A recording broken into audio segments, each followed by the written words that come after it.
Good morning, everyone. Let me welcome you to the WEDI National Conference, in particular, the pre-conference attachment workshop. I'm Rob Tennant. I'm with the Medical Group Management Association, and I'm also a WEDI board member. I'm absolutely delighted today to be joined in the moderating duties by my good friend, John Kelly. He's Principal Business Advisor with Edifex, and again, he's a WEDI board member as well. We've got a very exciting program for you today.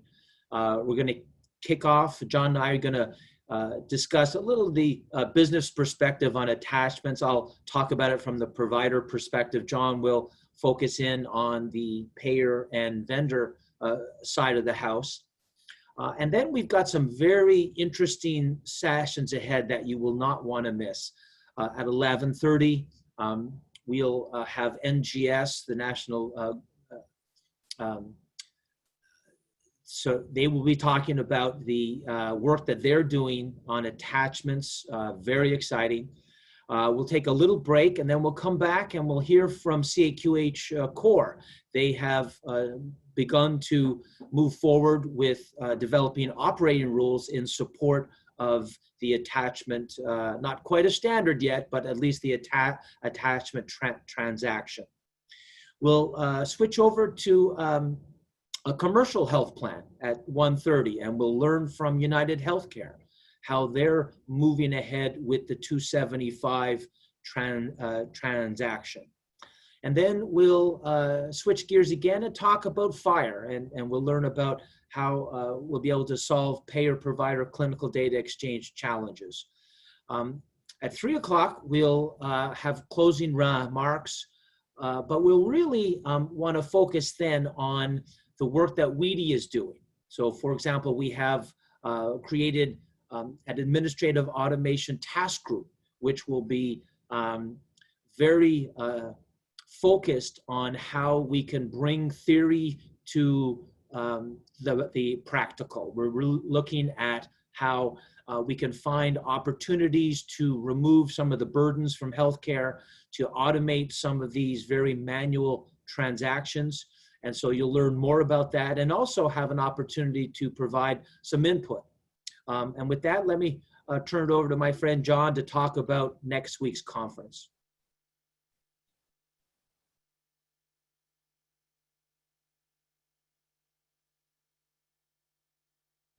Make sure to... Yeah, I was muted, right? Okay. So everybody's got to do that moving mouth thing with no sound for at some point in a session.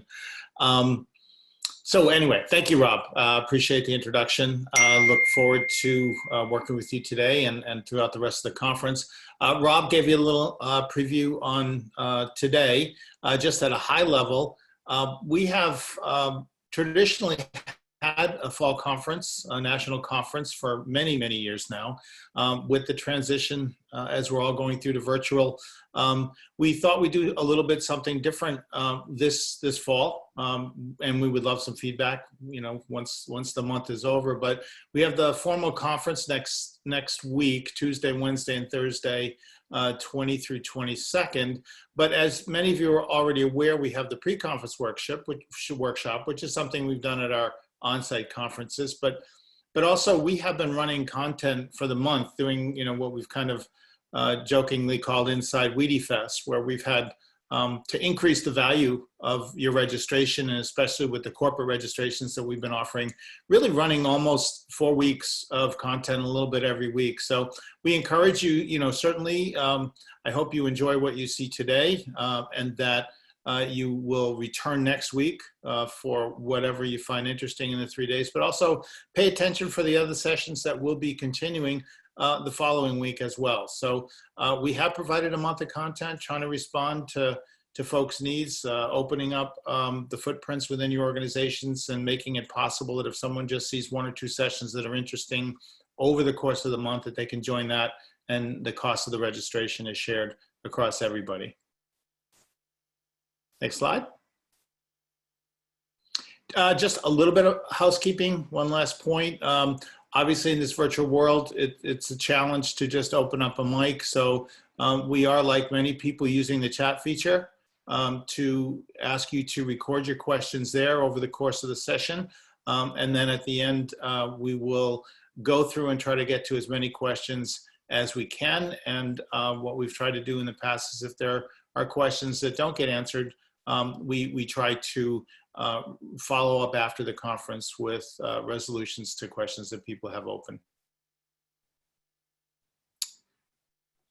So these types of events, frankly, could not take place without the support of these wonderful vendors. And you'll see them here on the screen: Availity, Axway, Care Connect, CAQH, Change Healthcare, Edifex, Zyfin, Montefiore, Sothion, eSolutions, and TIPCO. I would encourage you to reach out to these folks. They have, many of them have had sessions and will have sessions during the conference. Check out their websites. And again, we want to thank them very, very much for their ongoing support of WEDI. So, as we said, John and I want to give just a little bit of a level set to the issue of attachments. So if we go to the next screen, I want to give a provider perspective. And the issue of attachments has been around a long time. Many of us know from HIPAA, it was a requirement back in 1996 in the law. It was re-required in Section 1104 of the Affordable Care Act, where they actually put a deadline for getting the transaction out to the industry, which came and went, and we're still waiting for it. So the problem has not gone away, though. And if we go to the next slide, please. So when we think about the current environment, obviously, documentation requests from health plans for claims, for prior auth, for other transactions are often sent to the practice in a manual way. So they're faxed, they're mailed, and these are occasionally lost, or they have the incorrect practice address on file, so it never actually gets to the practice. And so that slows the process down. Sometimes we've heard from MGMA members that it's difficult to determine exactly what the health plan is asking for. And in fact, my own brother-in-law, who's a family doc, has said sometimes he just photocopies the whole record and mails it off and hopes for the best. So that's not good for the practice, but it's also, it adds additional time and burden on the health plan side. The provider responses, of course, are sent manually, and I hate to say it, but they are often faxed. It's the only industry left, I think, in America that uses the fax machine. It also takes significant staff time to compile the information, to mail it or fax it, or potentially upload it to a proprietary website run by the health plan. And the challenge there is, of course, that providers have contracts with, potentially dozens of different health plans. Each of them require a different username and log on. And once you get in there, the websites are different. So even what seems to be a more automated approach, being the website, ends up taking a lot of staff time as well. And as I alluded to, sometimes the provider sends more information than was requested. And you could argue that that could be a HIPAA issue. And of course, manual claim attachments are a significant cause of denials, of payment delays, of write-offs. And in some cases, it requires the physician to get involved to make sure that the right information is taken from the medical record, is pulled from the EHR, and sent on to the health plan. And of course, all of these delays on the administrative side can actually delay the care that the patient receives. Next slide, please. So just to give you a few data points from MGMA surveys, when we asked how often attachment is required, 51% said always or often.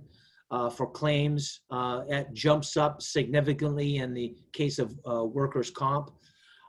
And we've seen some specialties, I have here orthopedics, that it's almost 100%. So it's almost impossible to get away, for example, with a prior auth without asking for more documentation. So again, depends on the specialty, but it hits all specialties, just some harder than others. Next slide, please. So I have another data point.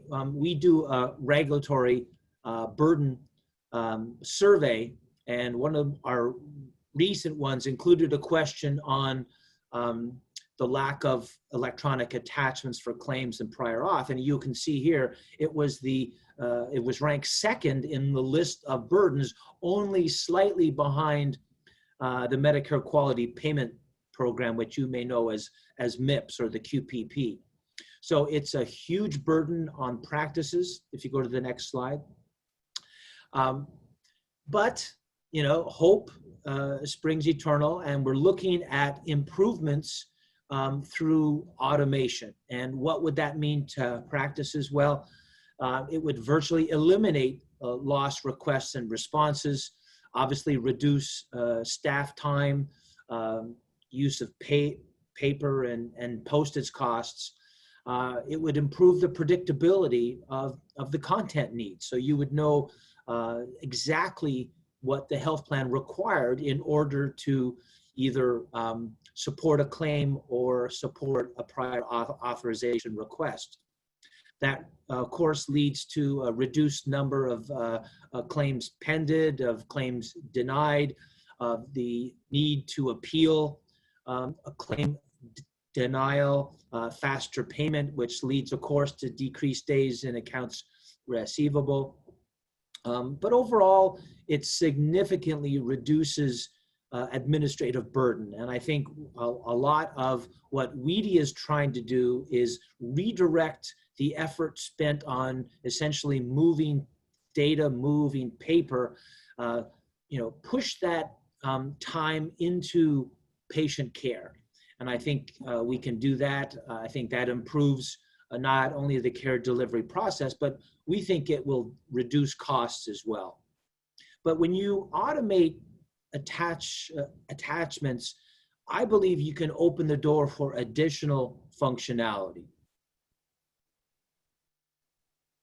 So beyond claims, beyond prior auths and appeals, you get into issues of care coordination and transitions of care, care management.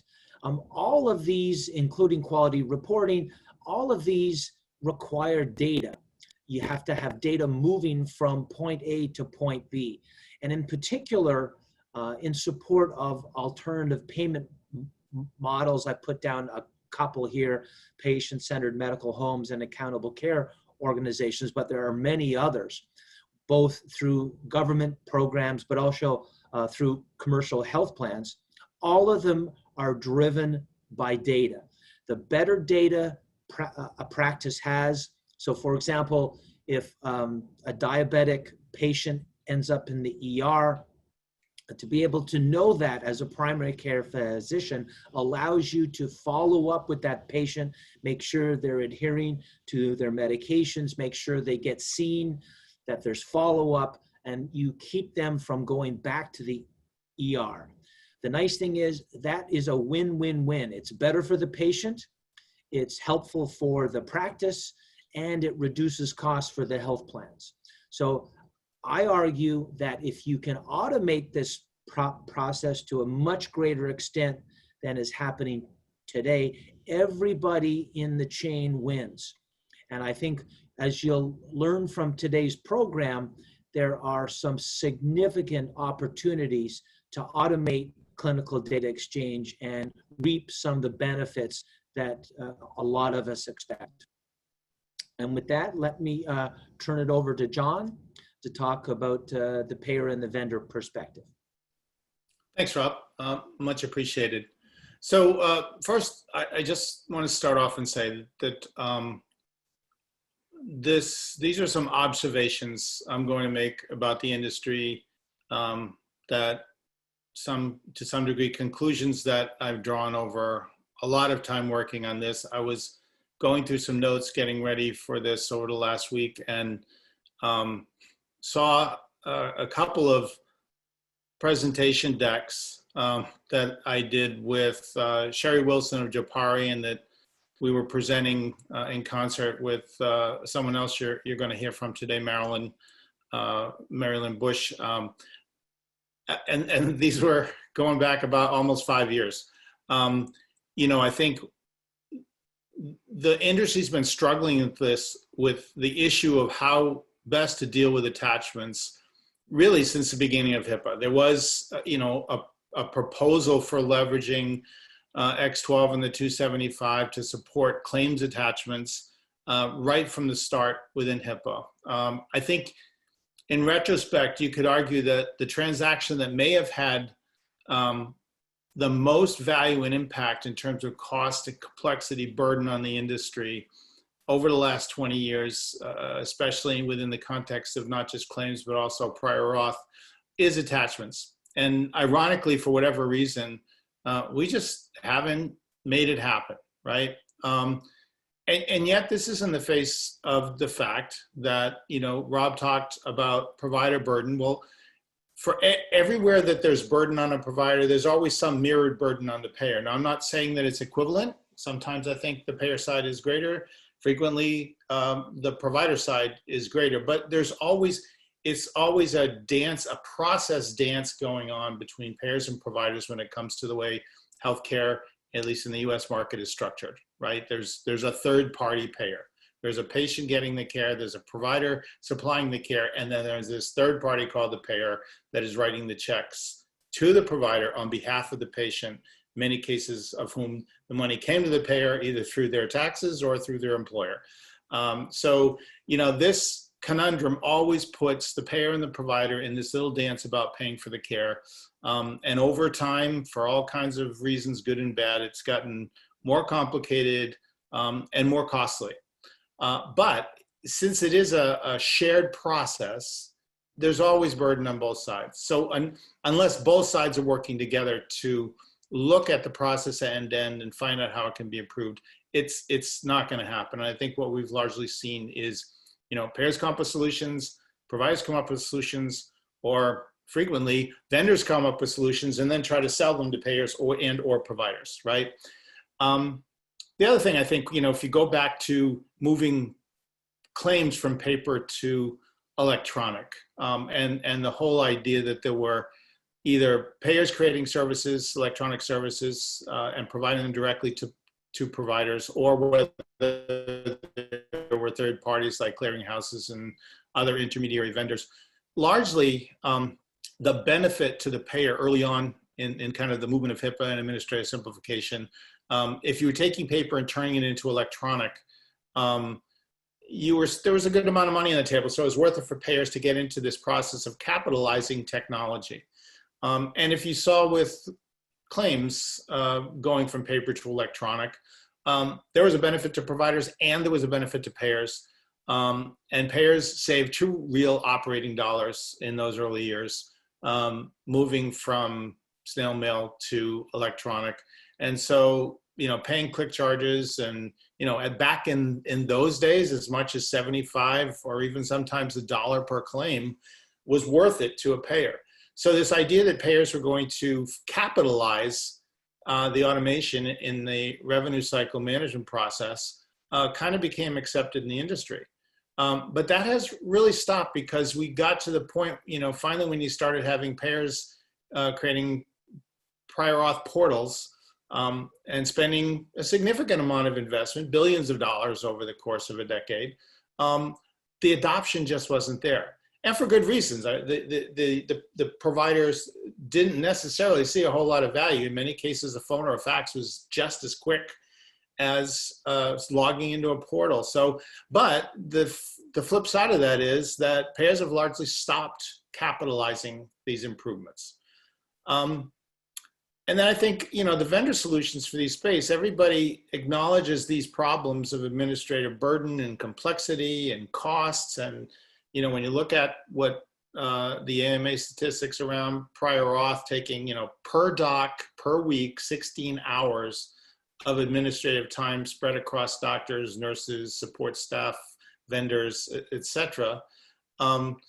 There's a ton of money on the table. And you have, obviously, in an economy like ours, and a lot of technology savvy people, all kinds of people trying to come up with solutions, right? I have the answer to the problem.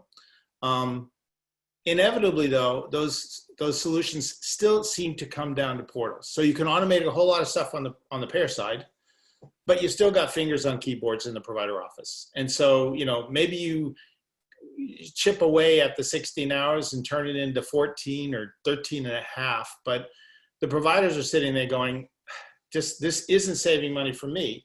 And the vendors are sitting there going, I came up with this brilliant solution, but largely, vendors being vendors, me being one of them, hi, my name is John and I'm a vendor. We design brilliant solutions based on a business model.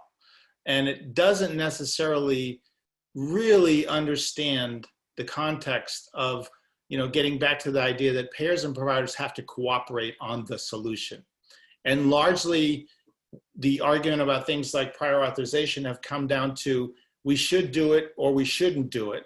Not, okay, let's all accept the fact that we're going to do it and sit down together and figure out what's the best way to do it. Now, we're starting to get there, but I'll talk a little bit about that later here. But, I think largely speaking, a lot of the vendors that are coming to the table, putting the best spin on it, they aren't aware of or getting the guidance they need and the cooperation from the entire process community to come up with solutions that are truly aimed at solving the problem.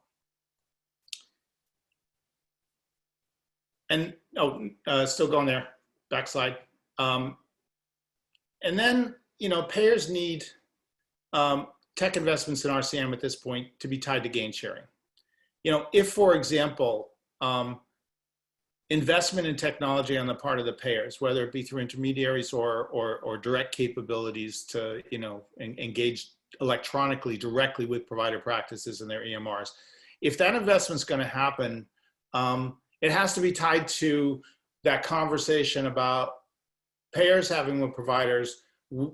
If we've invested enough money to shave, $10 billion out of provider side operating costs in the economy, how is some percentage of that going to accrue back to the people who laid out the investment? Otherwise, we've got to be in a situation where payers and providers are both investing in a common way in common solutions, right? It can't be a one-sided solution. That's not going to happen in an economy like we have in the United States. And I think the other thing is vendors, like arms dealers, sell to both sides. And at the end of the day, if payers and providers aren't agreeing on what a good solution is to them, then vendors will make money on the complexity. Vendors will try to sell services and products that will take what is a bad process and somehow squeeze a little bit of efficiency out of it, so that you can justify the cost of the software, but you haven't really cured the overall problem in any substantive way, so that over the course of 20 years, we're still complaining about administrative burden. And I think, kind of tying to that is a rising tide, yes, it does float all boats, but not if the boat has a hole in their hull, right? The boats that have a hole are going to sink when the tide rises. And if that's the case, then that means that both payers and providers have to take a hard look at their infrastructure and say, if the tide rises, am I ready to take advantage of that tide? And that kind of moves us to where we are today. Next slide. So where is this supposed to end? Essentially the idea is, as Rob had said, we've got to automate this. I'm being told I have audio issues. So I'll keep going and try to fix that. we want to get this to machine to machine. We want to put the hope of FHIR in the middle, where we are automating the process of the technical of the information being shared. We want scalable point-to-point connectivity between the stakeholders. We want patients and member endpoints that are coming soon through these new APIs to be incorporated into the process. And lastly, we want the payers and the providers to drive the solutions for the industry. We want payers and providers to be telling vendors what they want vendors to build, not vendors saying, hey, what do you think of this? Next slide.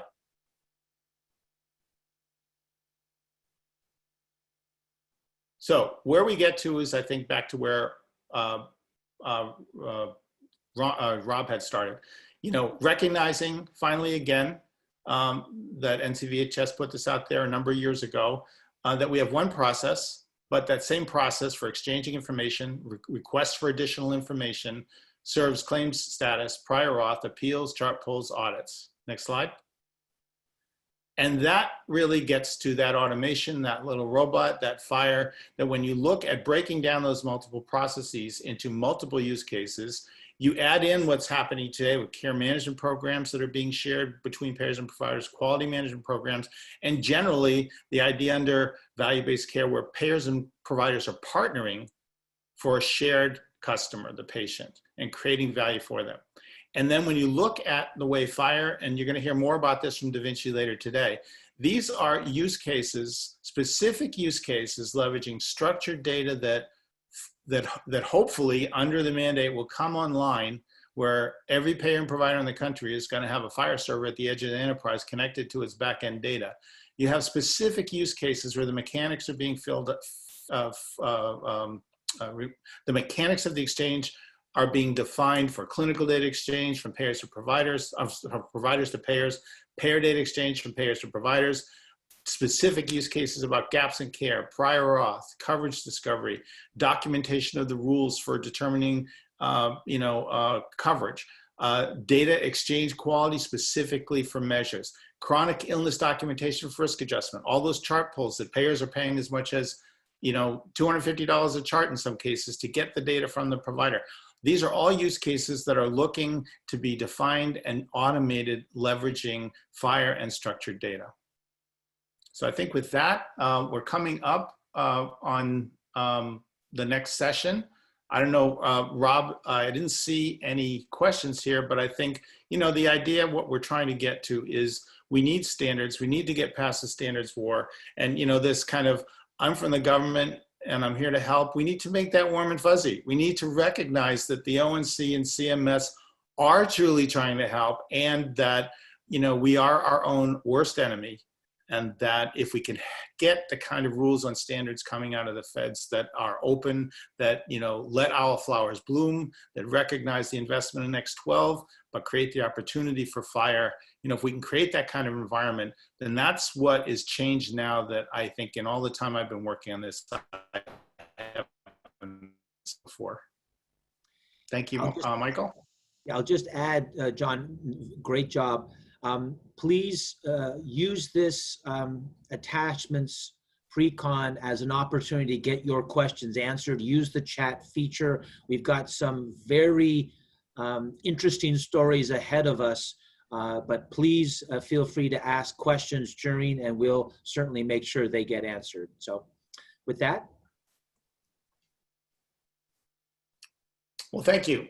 Coming up next, Mary Lynn Bushman, business analyst at National Government Services, a company that manages millions, probably tens of millions of claims in the Medicare and Medicaid public sector line of business, has been doing tremendous work. I think, honestly, if Charles Steller's listening from WEDI, we ought to give Mary Lynn and her buddy, Sherry Wilson, a prize. They have been out there, voices in the distance for a long time, but championing the technology applications to attachments in the attachment process, now expanding it into prior authorization and other areas, and pursuing this in a way that that they've never given up. And I think finally their day is here.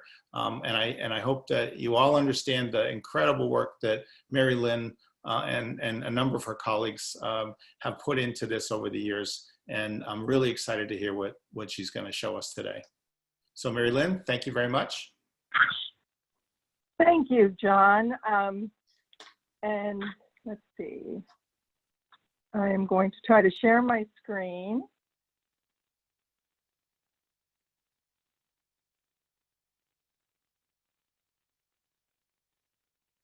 Okay. Okay, can everybody see my screen now? Just want to make sure before I get started. You're good to go. All right, thanks, Michael. So thank you so much, John and Rob. I think they did a great job with teeing up this session and sharing the complexities and the problems that are out there in the industry. So I'm hoping that I want to share our solution to the problem with all of you. So just want to thank WEDI and the Education Committee for allowing me the opportunity to talk to all of you today about our electronic attachment program. I'm going to talk just a little bit about who National Government Services, or NGS, is. So we are a Medicare fee-for-service contractor, and we have been awarded the J6 and JK MAC jurisdictions. We support both Part A and Part B for the states of Wisconsin, Illinois, Minnesota, Maine, New Hampshire, Vermont, Massachusetts, Rhode Island, New York, and Connecticut.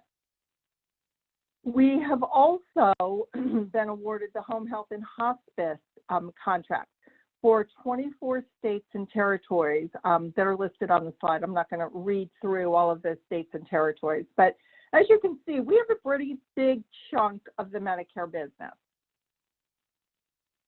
So the problem that we're trying to solve, just like Rob and John talked about, is that manual, time-consuming, and costly process of sending additional documentation to support the claims. This problem has a big negative impact on our providers, on their patients, as well as on us as a health plan. So we really want to find a way to make the process better for all of us. And we also want to make sure that we're building the provider's trust in us as a payer. We know that we've kind of lost that over the years, and we really want to build that up again. We really do want to reduce that administrative burden for the providers, and we want to pay them as quickly as possible. We believe the solution to this problem is implementing electronic attachment, even without a regulation. So the electronic attachment process eliminates that manual process, which in turn is going to reduce the cost for the providers as well as the payers. This process will also facilitate faster turnaround time and supports expedited payments to the providers. This process simplifies the business processes. So because of all these benefits, we made the decision to implement electronic attachments, even without that regulation. The NGS electronic attachment program does support the unsolicited model of sending the documentation with the claim, as well as the solicited model where we request the documentation electronically. The NGS electronic attachment program, like I said, it supports both Part A, including the home health and hospice side, and Part B. As I mentioned, we support the unsolicited model, which is when the provider knows upfront, based on their billing history or based on medical policy, that additional documentation is required for us to process the claim. This model allows the provider to send the documentation at the same time that they send the claim in to us. We also support the solicited model, which is when the provider sends the claim to us and we determine that additional documentation is needed to process the claim. So we request that documentation using the X12-277 Healthcare Claim Request for Additional Information transaction. Once the provider receives the request and gathers all the appropriate documentation, they can send that documentation back to us using the X12-275 additional information to support the healthcare claim or encounter transaction. We do require the HL7 standard to be embedded in the binary segment or that BDS segment of the 275 transaction.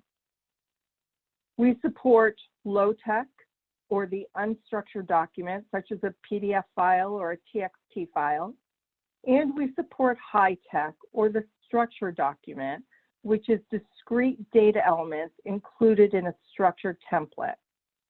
Our provider enrollment has increased about 135% since January of this year. That's a big increase in our enrollment. We have just about 1,300 provider organizations enrolled in sending the 275 transaction. Our provider adoption rate continues to increase because of the participating providers' successful results. We constantly are sharing these results with our providers, so that continues to increase our enrollment.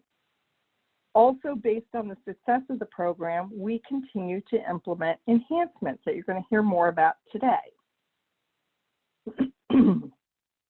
We continually hear from our participating providers that our program simplifies their revenue cycle process.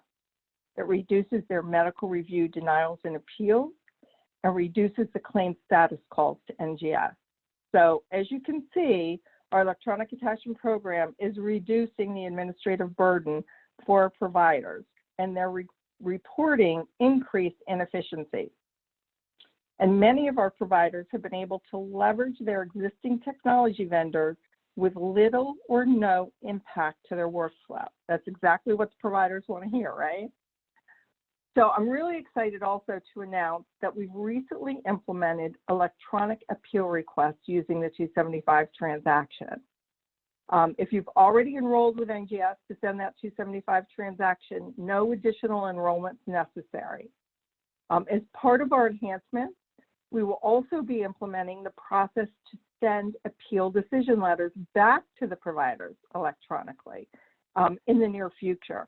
So you want to make sure that you're watching for notifications and watch our listservs and our website for additional information on the process. We've defined the workflows for attachments as 3 key strategies. These strategies will assist the providers in reducing medical review denials and appeals, as well as showing the benefits of the program. The first strategy that I'm going to talk about is the unsolicited program. And this program is driven by the provider because the provider, of course, identifies the claims or the services they know require additional documentation for us to process the claim. The provider can identify the scenarios by their past billing history or based on medical policy. In this model, the provider will send the additional documentation in the 275 transaction at the same time that they submit the claim. Since the documentation is being sent electronically using the 275 transaction, the electronic acknowledgement or the 999 transaction will be generated for each 275 file.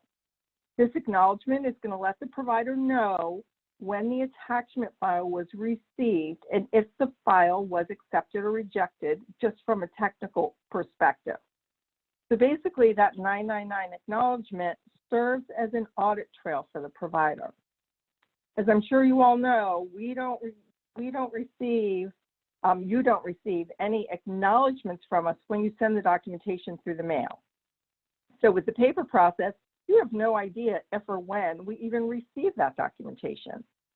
But within minutes of sending the documentation electronically, you're going to receive this acknowledgement from us.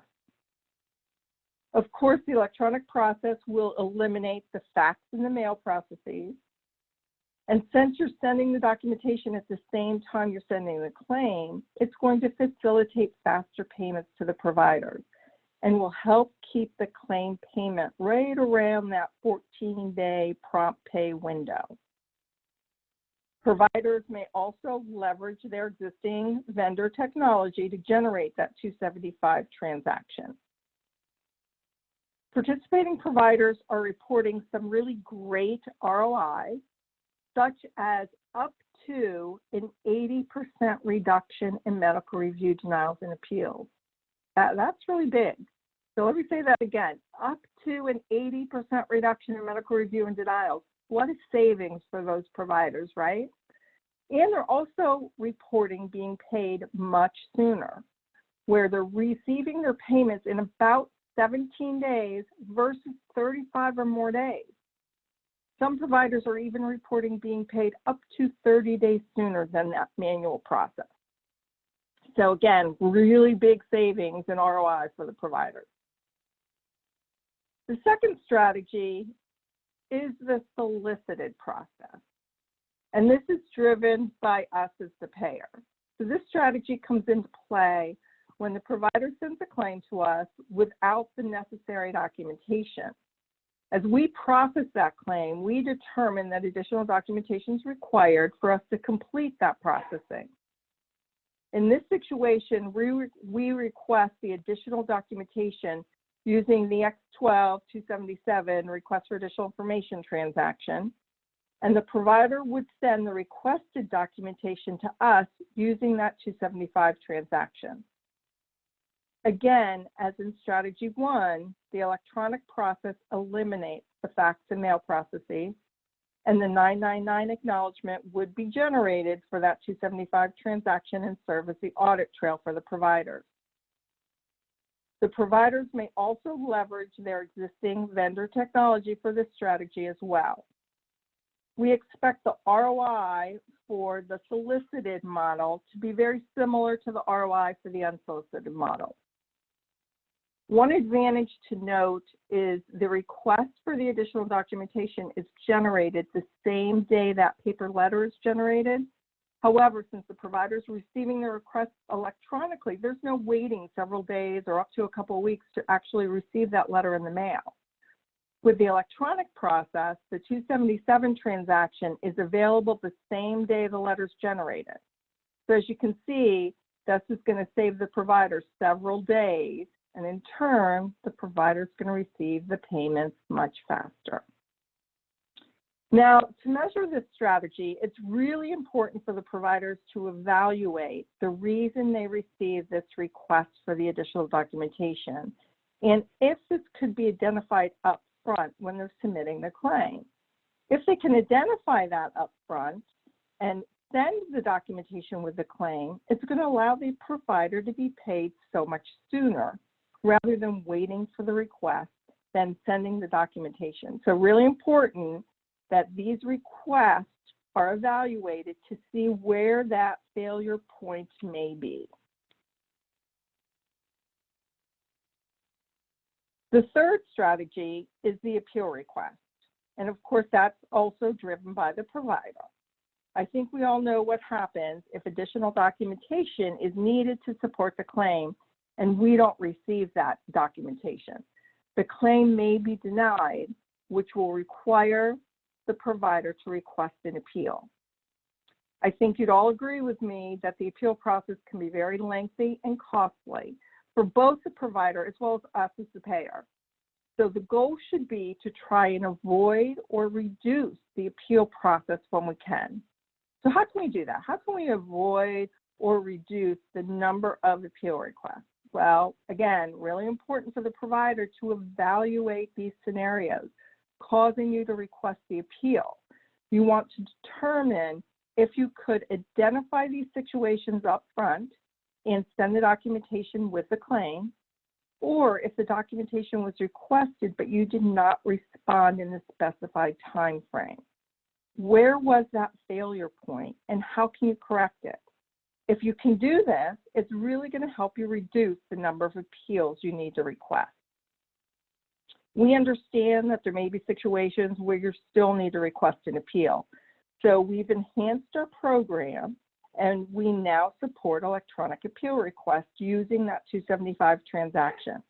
Again, as with strategy 1 and strategy 2, the electronic process eliminates fax and mail, and that 999 acknowledgement will be generated and serve as the audit trail for the provider. As I've been talking, I've said NGS now supports electronic appeal requests electronically using the 275 transaction. If the provider's already enrolled with NGS to send the 275 transaction in support of a claim, there's no need for them to enroll to send the electronic appeals. Once the provider's enrolled for the 275 transaction with us, it supports sending the 275 unsolicited, as a solicited response, and to request the electronic appeal. Again, the provider can use the same technology vendor that supports the 275 for claims, and there should be no additional IT resources needed. We expect the electronic appeal process to decrease the number of days requesting an appeal through the paper process. Also, as I mentioned, the electronic appeal process is in production and we are ready to receive them electronically. So very exciting. I want to talk just a little bit about the scope of the electronic appeal program so you're all aware of what we support. So the scope of the program only supports first level appeals. So this is going to include your reopenings as well as redeterminations. As a note, most redeterminations do require documentation, which of course can be sent at the same time that we're requesting the appeal. The X12 275 transaction with the HL7 standard embedded in that binary segment or the BDS segment is the transaction that you're going to use to request that appeal. The scope of the appeal program does only include sending the request for the appeal along with any supporting documentation. The scope at this point does not include NGS sending the appeal decision letters electronically back to the provider. However, like I mentioned a few minutes ago, we are looking at implementing sending those decision letters electronically in the near future. The only difference or technical change in the 275 to support the electronic appeal request is the value used in BGN01 data element. The values used in BGN01 to support the claim are 02 for unsolicited and 11 for solicited. For the appeal program, we are requiring that the value of 15 be used in BGN01. This will allow us to route the data appropriately internally. The NGS implementation of the 275 transaction will support up to 10 iterations of the LX loop. As a note, each LX loop can only support one BDS or binary segment, and the BDS segment only supports one document. Therefore, if multiple documents are being sent, it's necessary to repeat the LX loop. The 275 implementation guide supports greater than one LX loop, but based on our current business needs, we wouldn't require more than 10 documents per claim. So for example, for an electronic appeal, the first LX loop would include the appeal request form, and the additional LX loops would include the supporting documentation. Another example would be for documentation being sent to support a claim. Let's say the claim requires an op note and maybe a procedure code note. The 275 transaction would have two LX loops, one with the op note, and the second LX loop would have the procedure code note. So it's just you go up and repeat that LX loop. It's all part of the 275 transaction. For requesting an appeal, it's necessary for the provider to complete an appeal request form. You can use the NGS appeal request form that's available out on our website, or you can use the CMS appeal request form from the CMS website. Or you can always send a letter which includes the information on the slide, like the Benny name, the MBI number, that type of information. So this form is also required when you're doing it manually through the mail. We do have one limitation that I wanted to note. At this time, the BDS 03 element can't be larger than 100 megabytes. or the file is going to be rejected. This is a limitation of our current document imaging system, not of our EDI front end. We can accept them in our EDI front end, but our current imaging system where we route all this information to for our operations area to view all the documentation does have a size limitation right now. We are working with our vendor, and we hope that we're going to be able to take care of this limitation in the future. I can tell you in the past 7 years since we've been in production, we haven't received any files even close to this size. So we don't really think that it's going to be too much of a burden on our providers or vendors right now. Now, I'm really excited to share all of our successes, right? So you heard John say and Rob talk about, you know, we've had a lot of success, and we really have had a lot of success, not only for NGS, but these successes are successes for the industry as well for these transactions. I just want to really share that we've been in production for 7 years now. And like I mentioned, we have about 1,300 provider organizations enrolled in sending the 275 transaction. So as you can see, we are receiving a significant volume of 275 transactions. We've proven that the X12 275 with the embedded HL7 standard works, and that we can receive and process these transactions.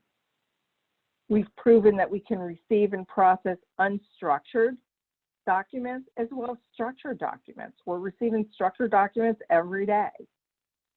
And that the unsolicited and solicited models work. We are also meeting our goal to reduce medical review denials and appeals for us and for our providers. And our providers are seeing ROI, and they're being paid so much sooner than they were with the paper process. And since our program keeps growing, we keep implementing enhancements. So like I mentioned, we've implemented recently the electronic appeals, and we hope to implement the electronic delivery of the appeal decision letters in the near future. So as you can see, we've seen a lot of success with our electronic attachment program. And again, these successes are not just NGS successes. These are also successes for the industry. Just at a high level, I'm going to share some of the participating providers' key performance indicator results with you. So providers participating in our program have been evaluating their successes using many KPIs, such as how long does it take to receive the request for additional documentation? Well, with the paper process, they're reporting about 10 to 14 days. But with the electronic unsolicited process, the 10 to 14 days are eliminated because they're sending that documentation with the claim. And then how long does it take for us to receive the additional documentation when they're sending it through the mail?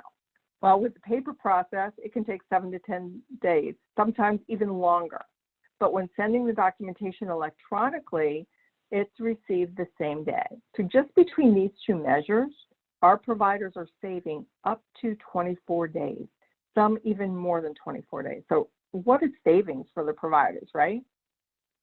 So how long does it take to receive payments on claims using the paper process? So using the paper process, anywhere between 31 to 35 days. Some providers say it even takes longer than 35 days to receive their payments. With the electronic process, providers are being paid in 17 to 19 days. Some providers reporting being paid up to 30 days sooner. Wow, right? For a provider, what a savings there. It's all about getting that money back in the provider's pocket. Medical review denials and appeals have been reduced up to 80%, like I mentioned. First-time claim submissions are up to 90% or higher, and claim status calls have been reduced to under 5%. So some really great ROI being reported by our providers. Now, it's really easy for our providers to get started. We have 5 easy steps that they follow. Of course, the very first thing that we tell them to do is to contact their vendor or clearinghouse, right, to see if they support electronic attachments. If they don't support electronic attachments, We tell our providers, we tell our vendors and clearinghouses, we can work with you. We can help you get started in our program if you're interested.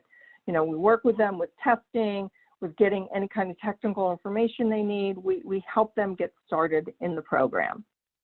Then the next very important piece is we tell our providers as well as our vendors and clearinghouses that really important for you to download our companion guides. We have 2 companion guides available out on our website, one for the 275 and one for the 277 request for additional information.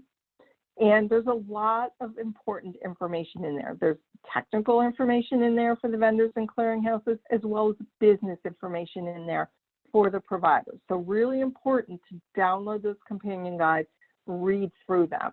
And these, we're changing these as we go along. So as new vendors come on, or new clearinghouses or new providers, and they say, well, this wasn't in your companion guide, or, you know, this wasn't clear, we add to it. We're revising it, right? So we're constantly updating those documents. We also have available out on our website additional information. So there's some tools out there that they can use. There's information out there about the clearinghouses and vendors who are participating in our program. So if you're interested to see who they are, you can go right out to our website and get that information. The next thing we tell them is really important, especially for the vendors and clearinghouses, to download the implementation guide.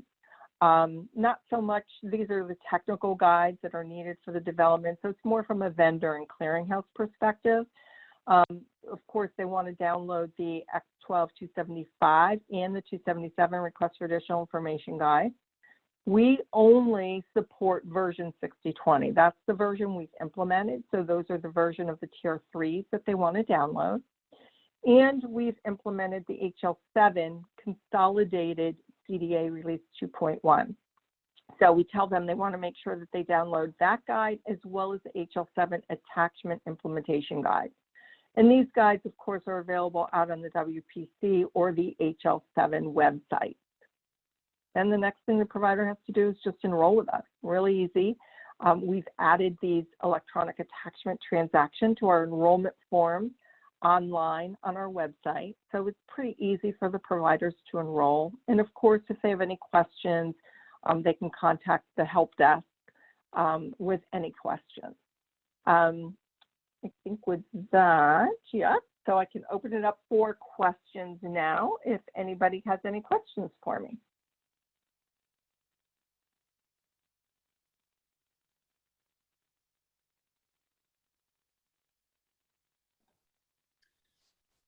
Mary Lynn, it's Rob.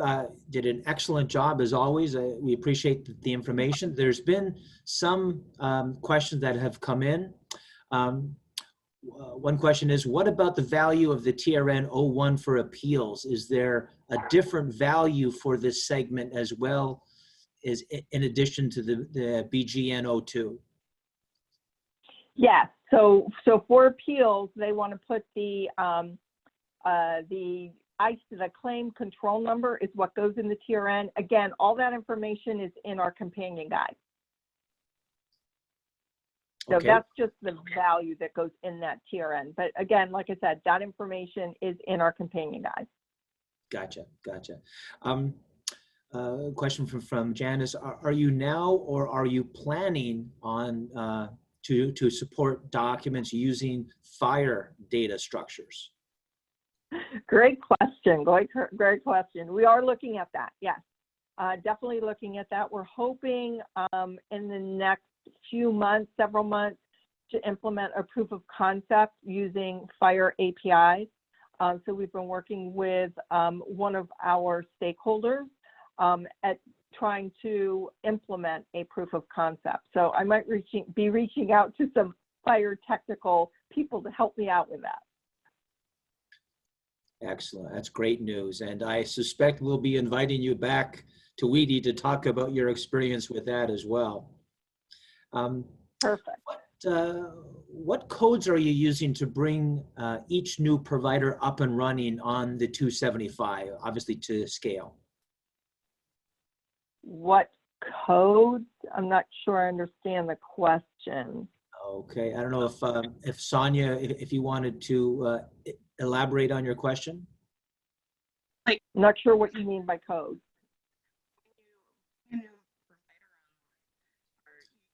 Go ahead, Sonia. Well, we're not hearing you if you're speaking. Oh, okay. Can you hear me now? A little bit better. Maybe get closer to your mic or. Oh, okay. I was just wondering, are you using like a payer or a provider? Yeah, a little tough to hear you. If you can maybe type it in the chat, we'll move to the next question, but we'll circle back with you.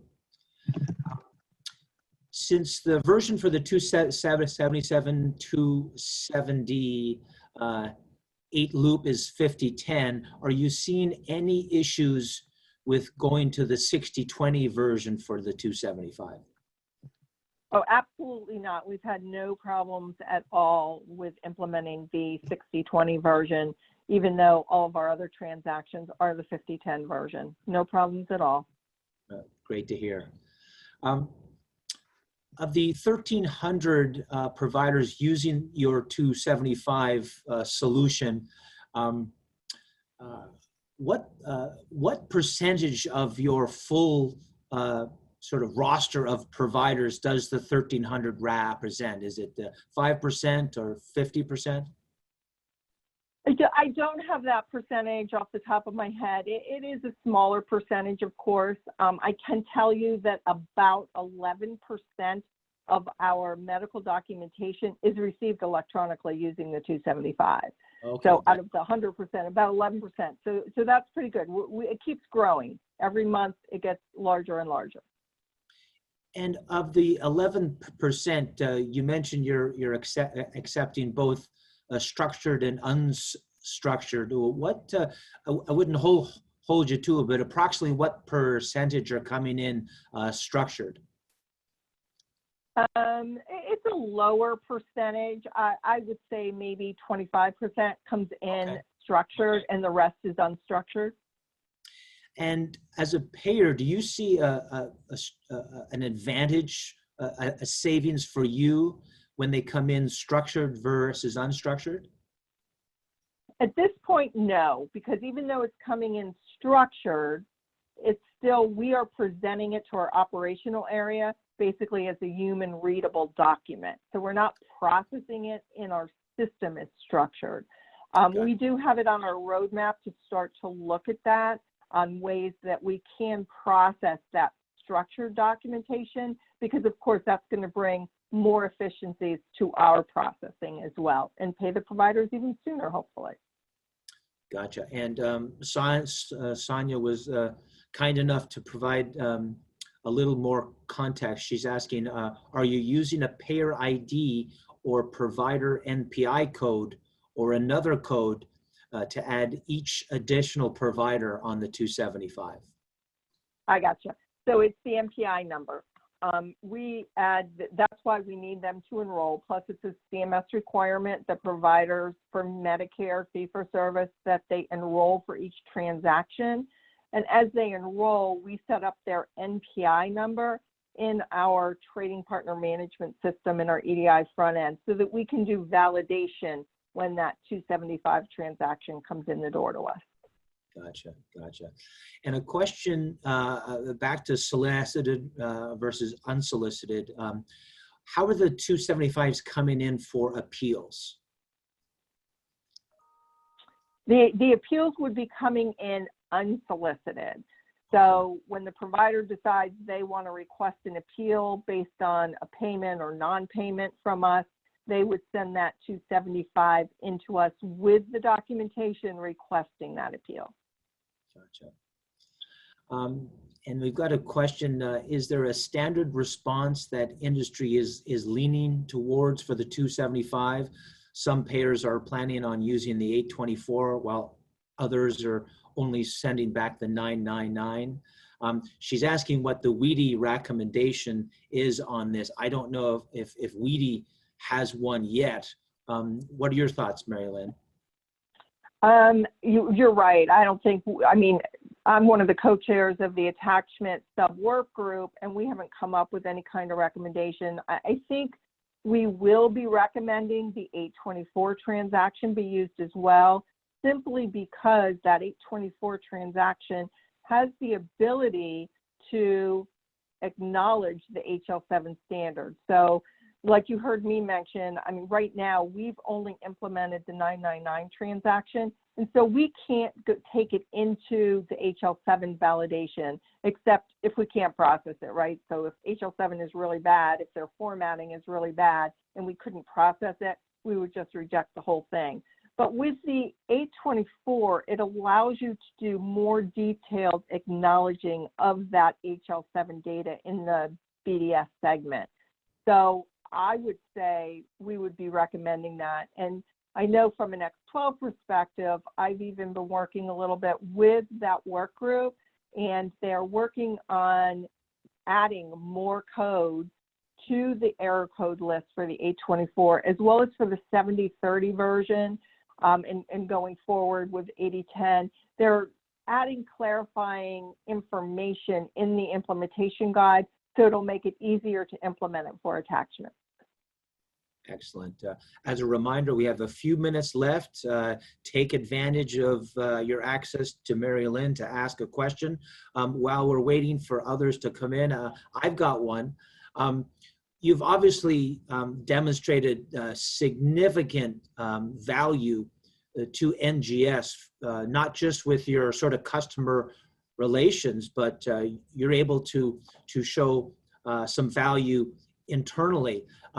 What has the response been from your peers in the payer community to the work that you're doing with the 275? Great question, Rob. So definitely lots of payers have reached out to me asking me questions on how did you do this? How did you implement this? Well, how did you get started? And it's a collaboration, right? So, and like I said, even with our successes, this is for the industry. This is a success for the industry, not just NGS. So definitely I'm willing to share any of our challenges, any of our lessons learned with any of the payers who are interested. So definitely a lot of payers, several payers have reached out to me asking me questions. Gotcha. And Bill's asked the question, is there any relation between the 835 and the 277 RF AI? Not for us. So for us, if we've denied it on a claim and it goes out on the 835 and it's denied, we would not generate that 277 request, or we would not allow the provider to just send in that documentation without requesting an appeal.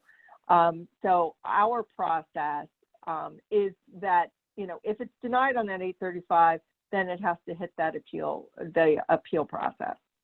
Gotcha. Again, as a reminder, use the chat feature to ask your question. While we're waiting, we got a couple of minutes left. I have a question, of course, and that is, the question is, you've shown success with providers, but clearly a number of your customers are not taking advantage of this.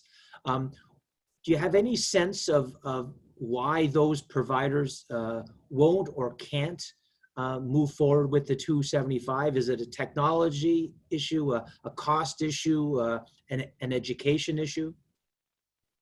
Well, I think it's a combination between education and that it's technology, right? So their vendor or their clearinghouse that they use has not done the development for the 275 transaction. And we know, there's definitely vendors and clearinghouses out there that are waiting for the regulation. They don't want to move forward until there's a regulation. But what I'm starting to see now, I think we're kind of like turning that corner. There's more and more clearinghouses that are coming to us saying, all right, we want to start testing this. So even though we don't have a regulation, they're seeing we're doing more and more education, and they're hearing and seeing more of the ROI for the providers. Providers are starting to hear more about it, and they're reaching out to their clearinghouses and vendors saying, hey, I want to do this too. So I think education on the part of the provider hearing about this so that they can go to their vendors and their clearinghouses and request that they, do this development and support this. And as well as, the technology, that there's some clearinghouses and vendors out there that have not developed it because of the technology. Gotcha. Before I turn it back over to John to close this session out, I just wanted to personally thank you, Mary Lynn, not just for the work you're doing, but your willingness to share that work with the WEDI community. I think we're all gaining so much knowledge on your back. So thank you for that. And with that, I'll turn it back over to John. Thanks, Rob. And thank you. Thanks, everybody. Just want to thank everybody. And thank you again for allowing me to come and speak to you. And any questions, you can always follow up with me offline as well. Thanks. Oh, you're very welcome, Mary Lynn. Take care. Have a great day. And for the rest of you, I hope you'll be coming back for the additional sessions today with CAQH and the Da Vinci folks. I think the other thing that we'd like to remind you is that as we have traditionally at the in-person sessions, we promote our work group structure. WEDI is certainly known for its conferences and educational opportunities, but at its heart, going back for 20 years and in our role as a consultant to the Secretary of Health and Human Services, we have a very robust set of work groups that are constantly working with really smart, diligent, hardworking people. And we kind of share that, open those up that anyone who has a conference registration can attend any of the work group meetings on Monday morning, just to see, are you interested? Are you curious? You want education? Are you looking for career opportunities to demonstrate, what you know and contribute to some of the white papers and the seminars and development of the standards?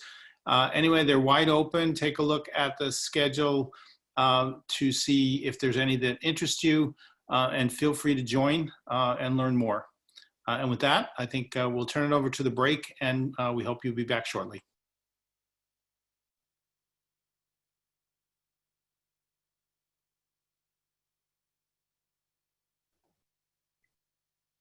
Welcome back to the WEDI Attachment Workshop. I hope everybody had a wonderful lunch. I know Mary Lynn gave us a lot to digest. I apologize for the bad pun, but we want to move now into our next session. I want to introduce Bob Bowman, the director of CAQH Core, and Emily Tenek, the manager of Core. And I just wanted to say, first of all, a thank you to CAQH Core for their long time support of WEDI. Bob serves on the board, and we have got a very close and strong working relationship between the two organizations. We're very excited to hear about the latest on operating rules, because as we know, operating rules are going to make the transactions actually work in the real world. So Bob and Emily, take it away. Great, thanks, Rob. And as we pull up the slides, we do want to set up a little bit of an introduction, again, for those folks who don't know us. The way that we work is through consensus and through our participants. And so we are very specific with the way that we work and how we do things. So you want to share a little bit of that here in our preamble, and then move into exactly what we've been doing and working on with attachments. And Emily will kind of lead some of that detail there. So on the next slide, you'll see that we can move over with our background. We've been around for 20 years now. This is our 20th anniversary. Many of you know us probably through our shared solutions and utilities on our solutions side, where we have been managing provider data and member data for many, many years.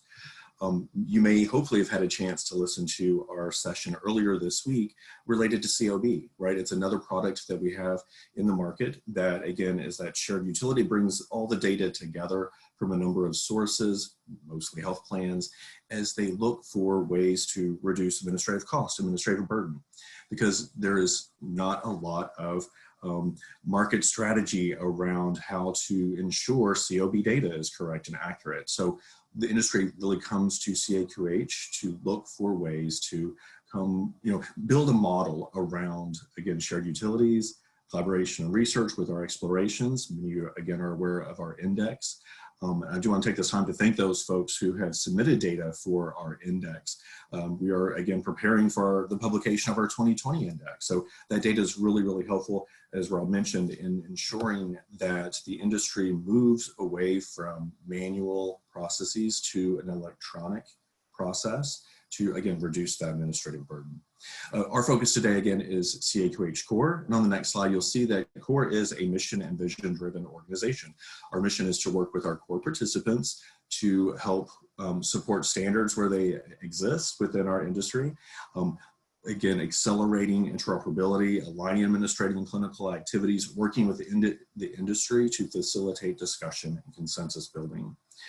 We do that often because our board works as part of the industry themselves, right? We have both health plans and providers with many of the vendors and government entities that are part of our industry, all working together to pinpoint where the most burden is at. And then we have to go tackle that burden with ways that really look at where the industry is and where it needs to go to reduce a lot of that burden. So we work with, on the next slide, you'll see several of the organizations. We have over 115 different organizations that work with us. Again, national in scope, but we really rely on all of them for that unique perspectives that they have.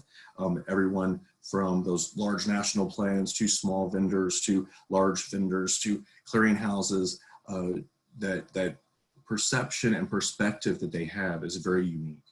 And like WEDI, CAQH Core is built on our participants. We look to our participants to help us define where those issues are, where the most burden is at, and then ways that they have maybe individually have solved it.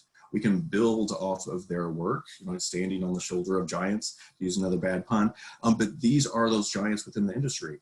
And by looking at how they may have successfully implemented something for their constituencies, we can look at that at a more broad level and see what we can do as an entire industry to move forward with something. On the next slide, you see that we have been successful in building different types of things. But first, what are operating roles? That's what we're building, right? We're building sets of operating roles. We have been designated by HHS as the author for federal operating roles. These are the necessary business rules and guidelines for the electronic exchange of information, right? Really basic definition. But we provide that uniform business requirements because we're looking at our participants, again, how they successfully have implemented something perhaps, or how the industry should move forward in the next 3 years, 5 years, 10 years, right? Those types of planning and thought processes are really important for all of our organizations. And if we can work together as an industry leading entity to do that, we can really move forward kind of more quickly, right? We don't have to wait for regulation. We don't have to wait for the laggers to all catch up. We can move really systematically through a process of implementation through, again, very specific standards, very specific operating rules, and move the industry forward. We know there's a lot of potential savings in the industry for those folks that implement operating rules.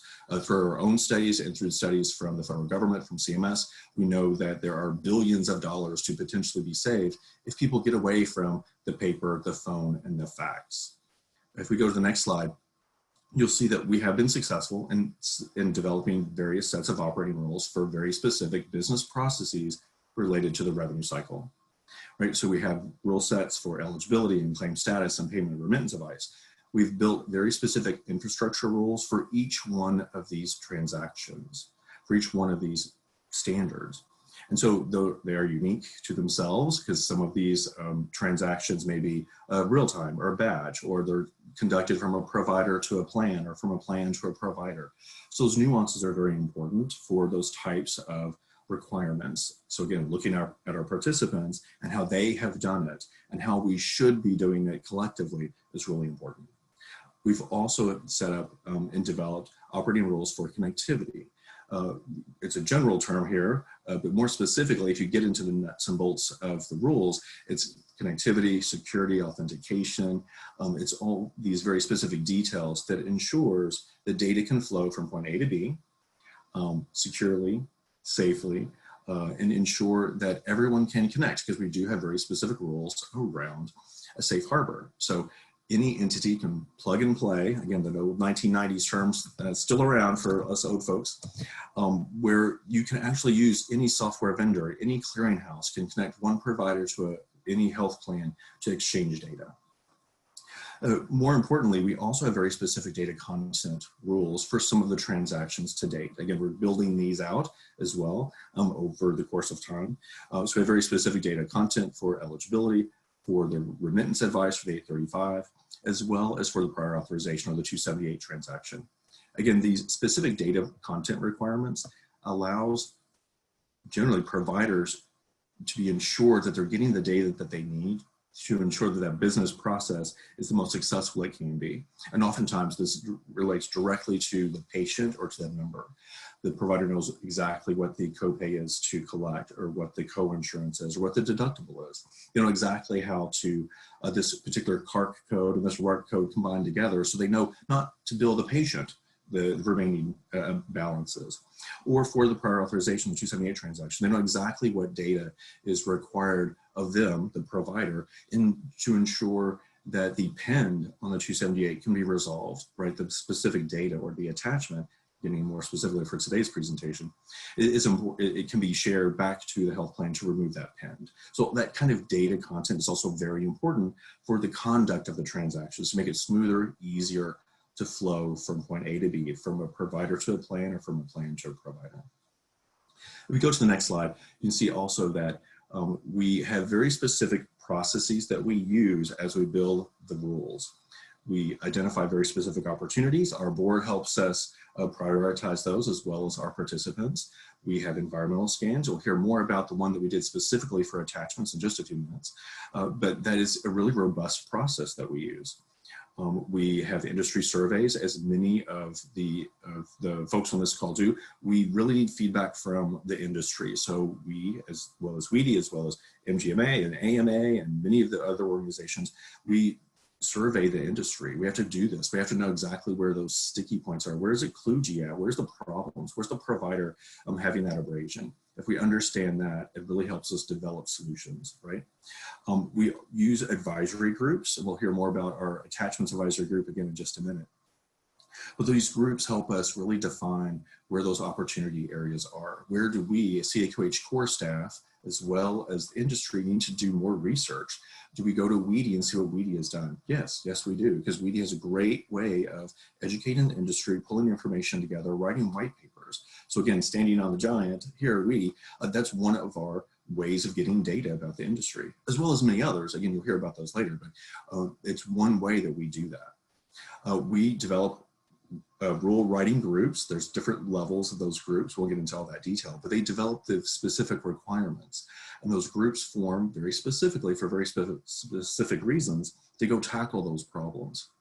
Again, we also launch pilots and conduct ROI studies from either things that have already happened that we've already implemented. For example, we have sets of operating rules for the 278. So we're running pilots on the 278 to see what we can learn. And then we can, again, take that back into the next round of rule development to ensure that, hey, we develop data content to identify when attachment is needed for a prior authorization. Well, that's going to directly feed into the work that we do for attachments, and what we learn from those pilots and from those surveys, environmental scans, and advisory groups all lead to kind of a snowball effect, right? We're able to develop rules that are very specific around those very specific kludgy parts of the process. So it really helps. Once we have developed those rules, it goes through an entire balloting process, either at the subgroup, work group, all these different group levels all have very specific requirements. And we also have very specific quorums. So we don't have 6 people saying yes and it moves forward. We have 115 of our participating organizations all have to cast a ballot before it moves forward. So it makes it really important to our consensus building process to ensure that everyone's on board, right? That majority that we require in our quorums is really important for us, and it's part of what makes the operating rule so sound, as a part of that collaboration that the industry has done. There are other components to the process before something becomes a federal mandate. And real quickly, many of you may know this, but to highlight some of those points, we write a letter to INSVHS. INSVHS will then schedule a hearing, and we'll have the industry come to that hearing and weigh in on the rules. INSVHS will then write a letter to HHS for how they regard the industry's input on those operating rules. And finally, HHS would issue an interim final rule for adopting those rules. Again, a very streamlined process, but it often takes quite a bit of time for that to take place, right? We just had some hearings at the end of August for our rule set on the 278. We're still awaiting the letter from INSVHS to HHS, so that time frame can expand. So that doesn't mean that the industry can't still voluntarily adopt the operating rules. We have folks doing that. We have folks that are completing certification on the 278 rule set now, right? We're issuing those core seals today, so that we don't have to wait for regulation to make progress for the industry. Industry can, as they've developed the operating rules over the last few months, they've balloted and approved them, they voted yes on them, they can now go ahead and implement them. And we have an implementation process already set up for the industry to do that prior to any regulation. So again, it's the industry working with the industry to develop things that's best for the industry. So with that, on the next slide, you can see that getting more directly into the attachment standard, there are several standards available for the industry to consider, but there's no federally mandated standard, right? So that leaves the industry in this space that we're in to really have lots of anxiety around this, right? For example, many Medicaids can't move forward with things because the funding that they require are usually attached to very specific regulations. Well, if there's no regulations, then Medicaids can't move forward. So you have this chicken and egg conundrum for many health plans, for many Medicaids, for many vendors. Do vendors want to wade into this space when they may have to rebuild something, right? We often hear this, right? How do you mitigate something if you've gone down one path and the regulation comes out and it's a different path? So that process, and even we heard from Mary Lynn, some folks are ready to make the decision to move forward with a very specific standard, like the 275, for example, or they've chosen the 50-10 version and we have to convert to a 60-20 or an 80-10, or what do we do? How do we do this as an industry? Part of what we do, what we've seen as successful, again, is through the core process, we've reached consensus. The industry's come together to decide on something. They've decided on it, and it really makes things a lot easier as they move forward.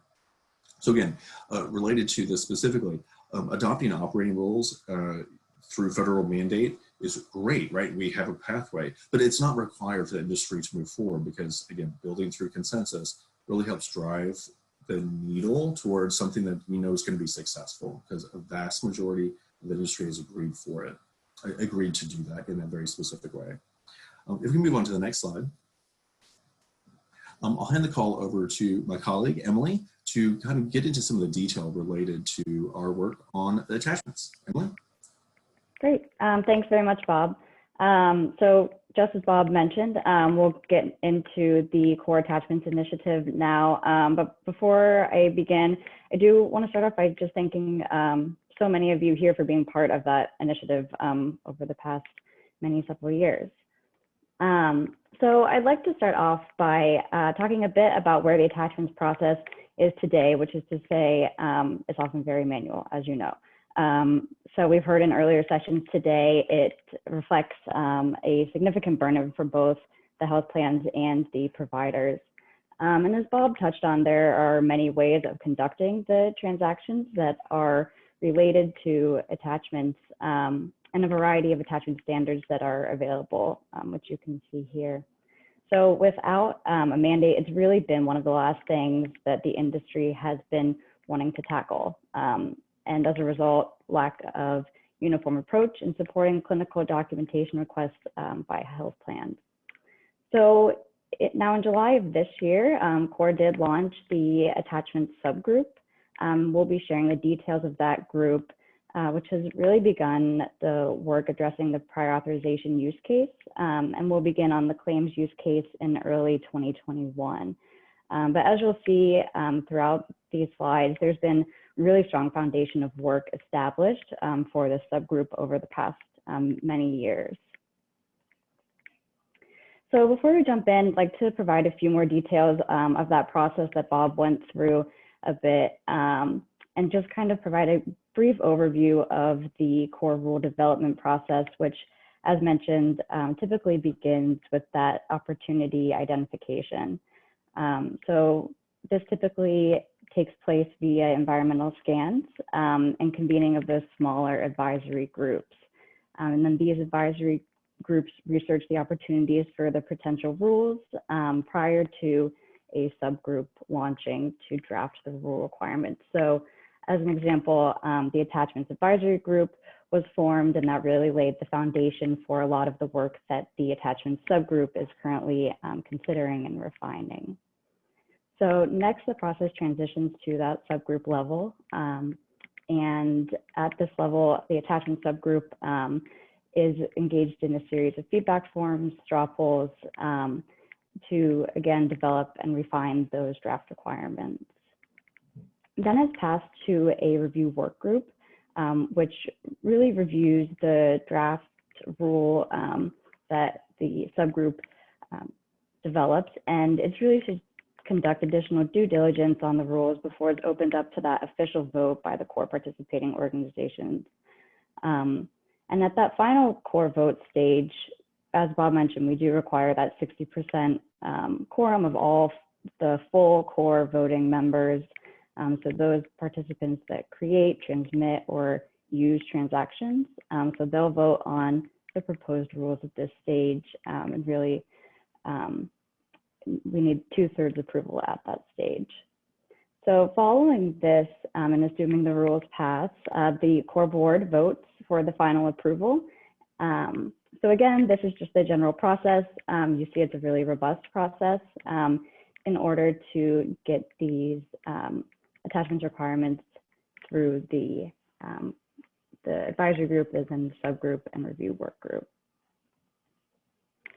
So here we see an overall timeline for the attachments work. Specifically, the subgroup currently is working on the draft requirements for prior authorization. And then you see that in 2021, again, it's going to transition to that claims work. So for the prior authorization attachments, the subgroup will meet about 5 times with feedback forms, straw polls in between to really refine those requirements and get consensus from the group. So once the prior authorization and claims requirements are drafted in their respective subgroups, the rules will be forwarded to that review work group I just mentioned for the overarching review and approval. So now that we kind of have a better idea of the rule development process and what needs to occur at each level, I'm going to transition to reviewing the foundation that we've really been establishing over the past several years that these rules will be building on. And Bob, I know you've been really entrenched in this whole process over many of the years. So as I'm going through, please feel free to jump in with any comments.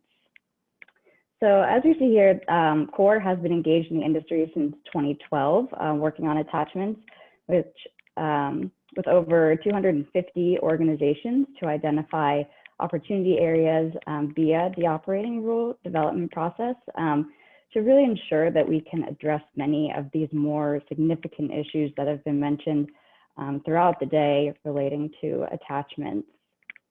So in 2018, we launched that attachments environmental scan that we've touched on to really understand those most significant pain points that the industry is facing, and many of you are probably part of that effort. So we did go on site to health plans, providers, vendors, clearinghouses, and did interview sessions to make sure that we could accurately assess what those particular pain points were in the industry. Great, this might be a great place to jump in. Yeah. as Emily said, we have the unique opportunity and support from our board to actually do site visits, right? We're able to travel all over the country and go to a health plan, go to their front office where the mailroom is, where they're receiving literally thousands of pieces of paper every day, opening up the envelopes, sorting them into different categories, scanning them, OCR, watching the data entry, watching that data come back in as a potential claim or as a prior authorization or documentation to support an audit, and watching them actually work those documents and those pens at the health plan site. We also have the opportunity to do that at provider sites. We went to various provider systems, health hospital systems, and individual docs, and watched them prepare their attachments, both through faxing, through delivery for mail. We could see, some of those very particular problems that they have, the resource requirements that it takes to do this, both from the provider perspective and the health plan perspective. And so we were able to do this over the course of several months. We were able to track and trend and document these processes. So when you see the word workflow, we were embedded basically to understand what those workflow problems and issues are, both again from that provider perspective and the health plan perspective. Yeah, great. Thanks, Bob, for that additional insight. And really from those site visits and that entire environmental scan process, we found that the issues boiled down to 5 opportunity areas for us to address. And those really break down into, as you mentioned, workflows, the data variability, exchange method formats, infrastructure, and resources. So coming out of that environmental scan, that led us to publish an attachments white paper in May of 2019, so already about a year and a half ago now. And that paper really examined the challenges associated with the exchange of medical information and looked at the impacts these challenges have on providers, both delivering care, so often related to those prior authorizations, as well as on the claim payments. And again, that paper really dove into these opportunity areas that the environmental scan showed us to be the highest in the industry. So last year, after the publication of that paper, the core participants continued in that work with the launch of the Attachments Advisory Group, which, as we mentioned, kind of identifies those opportunity areas and works to progress those rule requirements. So again, this was a group of organizations and members, many of you within the industry who are recognized as industry leaders, their knowledge and implementation experience for these greater challenges. Maybe I'll just interject again real quick, Yeah. that the advisory group that we chaired was really important for this next step in our work.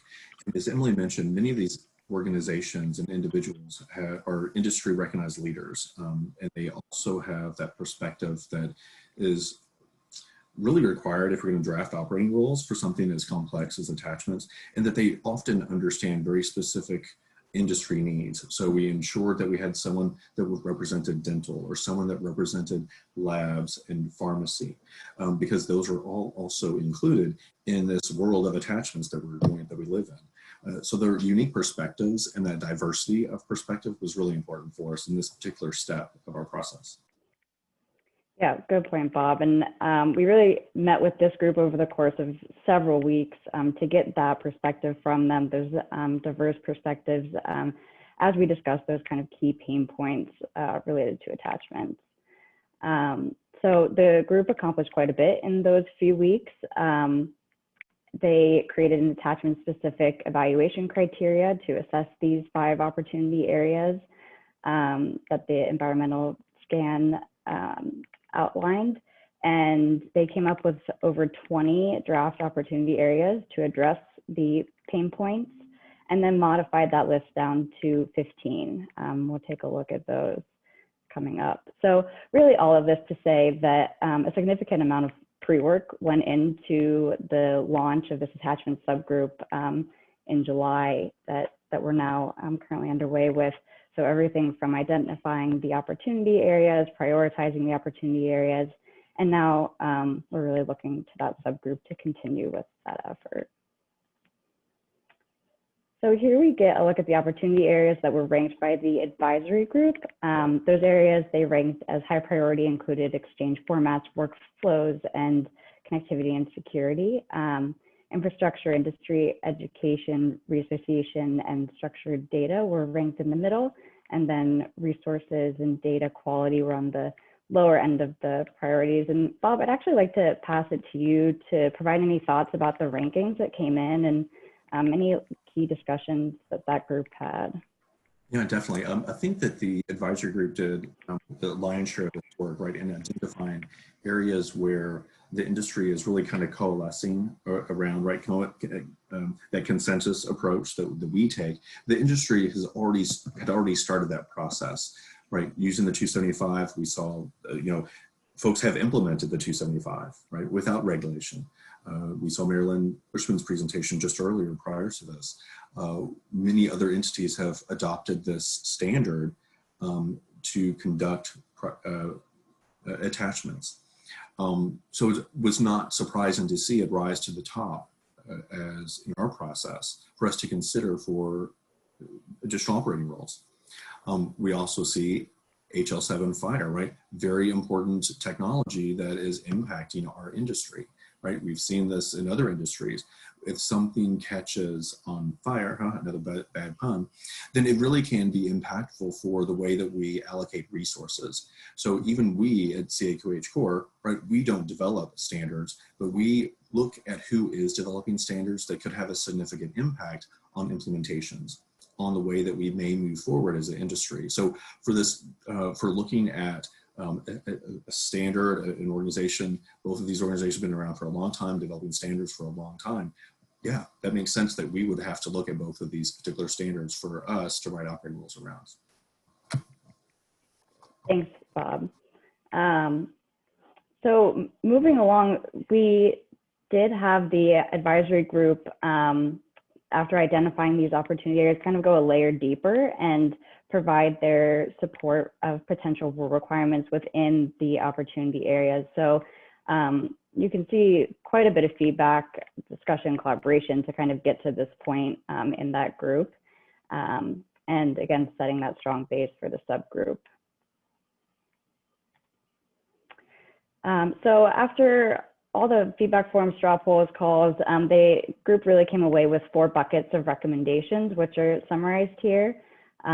They recommended that the attachments group pursue both the X12275 and non-X12275 exchange formats, which is really key, as well as some of the infrastructure and data content opportunity areas, including acknowledgements, response times, processing modes, and system availability for infrastructure, and then data error handling, file size, and reassociation under data content.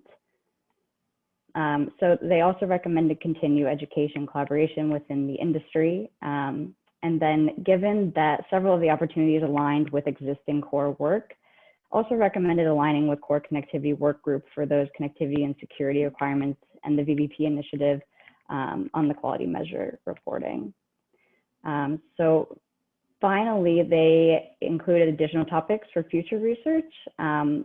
So some, like the resource category, you'll see, we are pursuing some of those in the subgroup, and others that may be considered for future attachments efforts, including claims in 2021.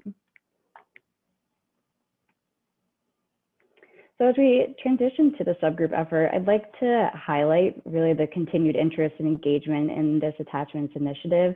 You'll see here over 50 core participating organizations involved in just this subgroup effort, including many of you, and Bob, myself, the entire core attachments staff really do thank you for your continued support. So now the scope of the subgroup is really what you see over here on the left-hand side of your screen, and it mirrors what was forwarded from that advisory group. That is the exchange format, so either the X12275 or the non-X12275, the infrastructure requirements, and the data content, so the very specific requirements around data error handling, file size, and reassociation. And then a couple of the other categories that I mentioned that rose to the top in the prioritization, including master companion guide template and attachments electronic policy access. So we'll go into more detail on these in just a minute, but want to highlight the work that the attachments advisory group did, again, really defining these areas. So another key thing to note here is that the scope of the attachments group is based on the foundation of the existing rules that Bob kind of mentioned earlier that we already have that supports attachments as well as prior authorization.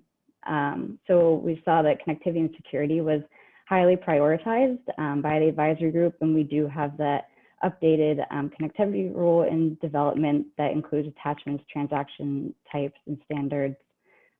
Also have the prior authorization rules for structured data and code sets, as well as timeframes. So those infrastructure and data content requirements for the 278.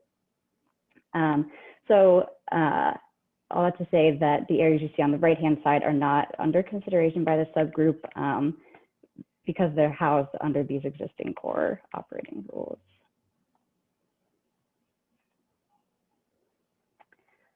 So as I mentioned on the previous slide, the opportunity areas for requirement development by the subgroup really fall into those three main categories, which we've seen across prior core operating rules as well.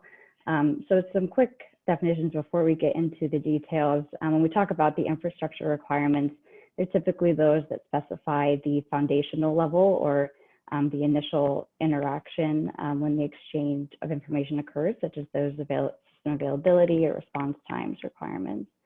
And then data content requirements seek to then further enhance that uniformity of content specific to the transaction. And the other category contains the requirements to assist with electronic access to information. So here we see a little more detail for each of these opportunity areas that the subgroup is currently defining.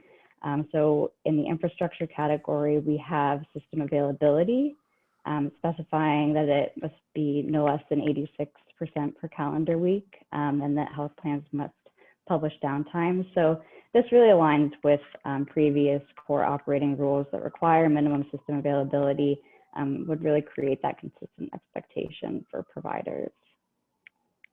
The other opportunity area that falls into the infrastructure category is acknowledgements and associated response time for that acknowledgement.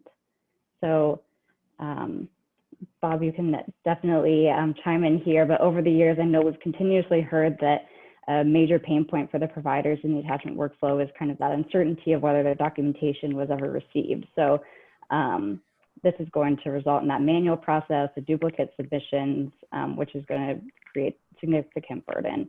So coming up with a way, to specify that is key. Yeah, for sure. And I think if we think particularly to the prior authorization use case, where a provider prints off the fax acknowledgement report that they received, providers really do look for and need that acknowledgement that their request has been received. I can't tell you how many providers print that off, staple it or paper clip it to the file for that 278 to make sure that it's actually been received, and they can follow up that way. So if we're going to conduct these transactions electronically, that same type of acknowledgement of receipt is really, really important for the providers. Yeah, exactly. Thank you. So in alignment with other core operating rules for the acknowledgements, we're really looking at that 15 seconds for real time and then 2 business days for batch with the subgroup. So the next 3 opportunity areas fall broadly within that data content category again. So the first requirement is around the data error handling. health plans often citing that processing errors is a significant pain point for them. So this would establish a standard method and response time for the receiving system to return those errors. And then file size, which typically addresses the inconsistency of the system capabilities to accept the various file size or megabytes of data, which can cause errors at the different system points. So the subgroup would be developing minimums for the document size and the amount of data. So not the maximum file size, again, that minimum, that floor, to ensure consistency in what the health plan systems are able to accept. And then the last one that kind of falls into this data content category is reassociation. So as many of you are familiar with, at times that attachment can't be linked to the original prior authorization requests, causing many delays in that final adjudication. So working to really establish consistent reference numbers, common metadata between that prior authorization transaction and the attachment within the subgroup. And so to wrap up with the final two that fall under that other category, looking at companion guide opportunity areas to specify the common format and flow of information, aligning again with prior core operating rules. And we also heard in the environmental scan that it's often very difficult to identify policy requirements on what additional documentation is needed to accompany a specific prior authorization request. So also under consideration are requirements to define reference requirements pertaining to location, method, when they are available to be published electronically. Let me interject here real quick. Yeah. Too, right, this is a significant problem, not just for prior authorization, but also for claims, right? Reject codes relate to documentation that has not been received by the health plan to adjudicate a claim. And the provider doesn't find that out until after the adjudication cycle is complete, and they get a remittance of ICE with a rejection, with a denial, with a denial. So that could be weeks down the road before the provider understands that the attachments are required and the specific attachment that they sent in potentially to support the claim was the wrong one. So that is really important for providers to understand exactly what is required when it comes to submitting a claim with an attachment or a prior authorization that also requires an attachment or additional documentation or just data that may exist not within the PMS system, but within the EHR. So these types of knowledge banks for the provider, where to find knowledge, where to find the information that they need to successfully submit an electronic claim or electronic prior authorization is just as important. So again, we're focusing on that as a potential to ensure that the providers and the health plans can ensure, right, that connection between the two about where is the data at. Yep. Thanks, Bob. So I think with that, I'm actually going to pass it back to you, Bob, and hopefully open it up for some questions. Yep, definitely. So Rob, will hand it back over to you for any questions that we may have. And again, please join us if you haven't already. We have lots of things all available for free on our website for if you want more information about our attachments work, any of our previous work. Wonderful. Excellent presentation. We do have a couple of questions. We've got a few minutes here. And it's a good one from Sonia. Obviously, we heard from Mary Lynn that they're focused on attachments for claims. Was there a reason, Bob and Emily, why you folks decided to move ahead with prior authorization as the use case? It's a great question. And I'm not sure if I would say we prioritize one over the other, because we're going to tackle both. And both of them will be part of this rule set. But we chose, I guess, prior authorization, the first one out of the gate from Kentucky, from Louisville, Kentucky. So a lot of horse references too, and ponies. So we chose that one first. only because we just finished our work on 278. So we still had a lot of those folks, those entities engaged. And so we were able to really kind of transition them from the work that they did on the 278 to move directly into the attachments process that supports their prior authorization, their 278 process. So part of it was just timing, that those resources were available. We just published a rule related to identifying attachment requirements for the 278 for very specific categories of service. I know that's a little wonky, a little detailed, but we did it really purposefully because, again, those resources were engaged. We just drafted a rule on the prior authorization process related to attachments and pins for attachments. So it was a great way to just segue right into that work. Again, we will be working on claims at the first part of the year. So we're going to wrap up prior authorization this year, and claims will begin right in January. Great to hear. Sonia had a follow-up as well. Are you going to come up with a list for reference of what documentation needs to be sent in with the 837 or 278A, common items, but not limited to that list? Yep, that's another great question. And I think that what we try to do specifically at CORE, again, is looking at that consensus approach. What is the minimum floor that we can either require or ensure that is made available to providers in this particular situation? So what can all of the health plans and the providers agree upon as the minimum floor that everyone can provide or resource or put into that knowledge bank so providers have it? We'll probably be pretty successful in identifying a whole host of things that providers need. And then we, as that facilitator, can identify that common terminology, common ways of ensuring that it's available. How do we do that? We can help facilitate those discussions too. So I think we'll come up with a floor, and we'll come up with a basic list that everyone can identify and agree to. Excellent. Let me end with more of a theoretical question. The industry used to run on the theory that a regulation would drive industry adoption. Since we're not seeing regulations, could the argument now be that adoption will drive regulation? So we're seeing payers move ahead with the 275. We're seeing CORE move ahead with operating rules. Bob and Emily, do you think this will help to drive the government to start to get behind these efforts? Yeah, I definitely do. And I think we have a good parallel maybe already within this particular segment. When CORE was founded back in 2006, our first out of the gate operating rules were data content related to the eligibility transaction. The eligibility transaction was required. The data content that really facilitated patient financial information, those were not required. So we tackled that along with X12 and the rest of the industry, our core participants. We all decided that this is the best approach. And so the industry went through an entire voluntary approach, an entire voluntary implementation, really saw the benefits of that.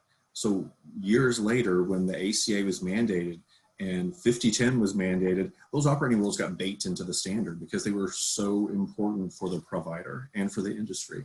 So I think we're seeing that here with attachments as well, that the industry's really hit a reflection point. They have to have something to do with attachments that's beyond just perhaps a PDF.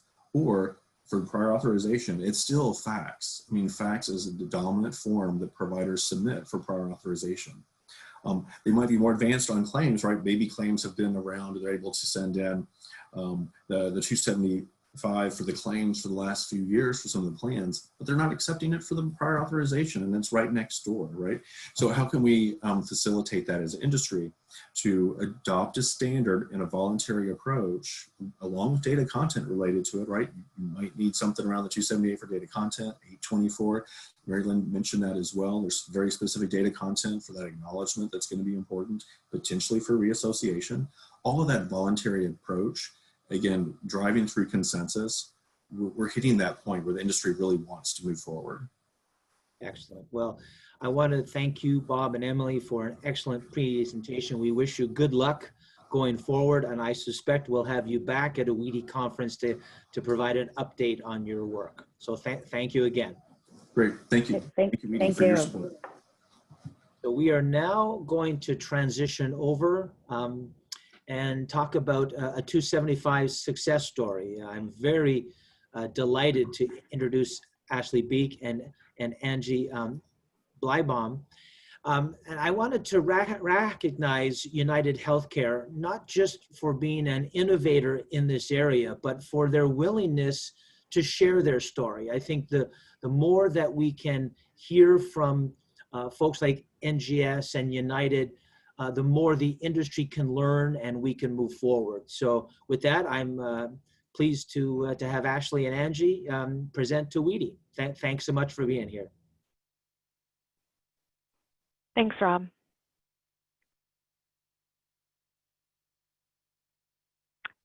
I know Ashley was going to kick us off. She might be having audio issues.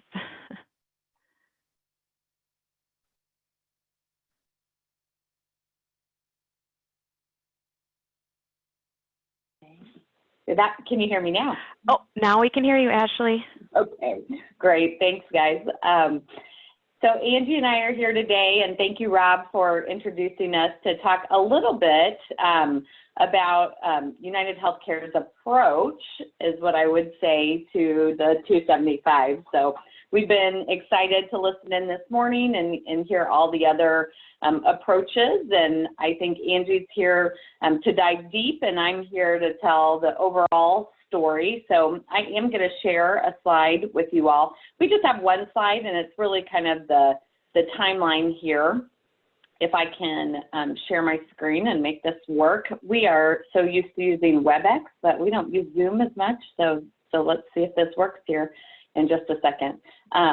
If it doesn't, then Mike, do you have our slide as well? Yes, I can do that if you need. Okay. It is not letting me share up here, so I might have you just bring that one slide up for us.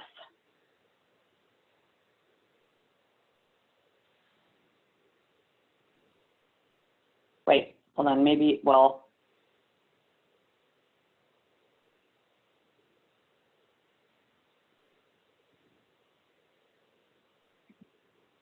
there you go. And yep, we can go to the next slide.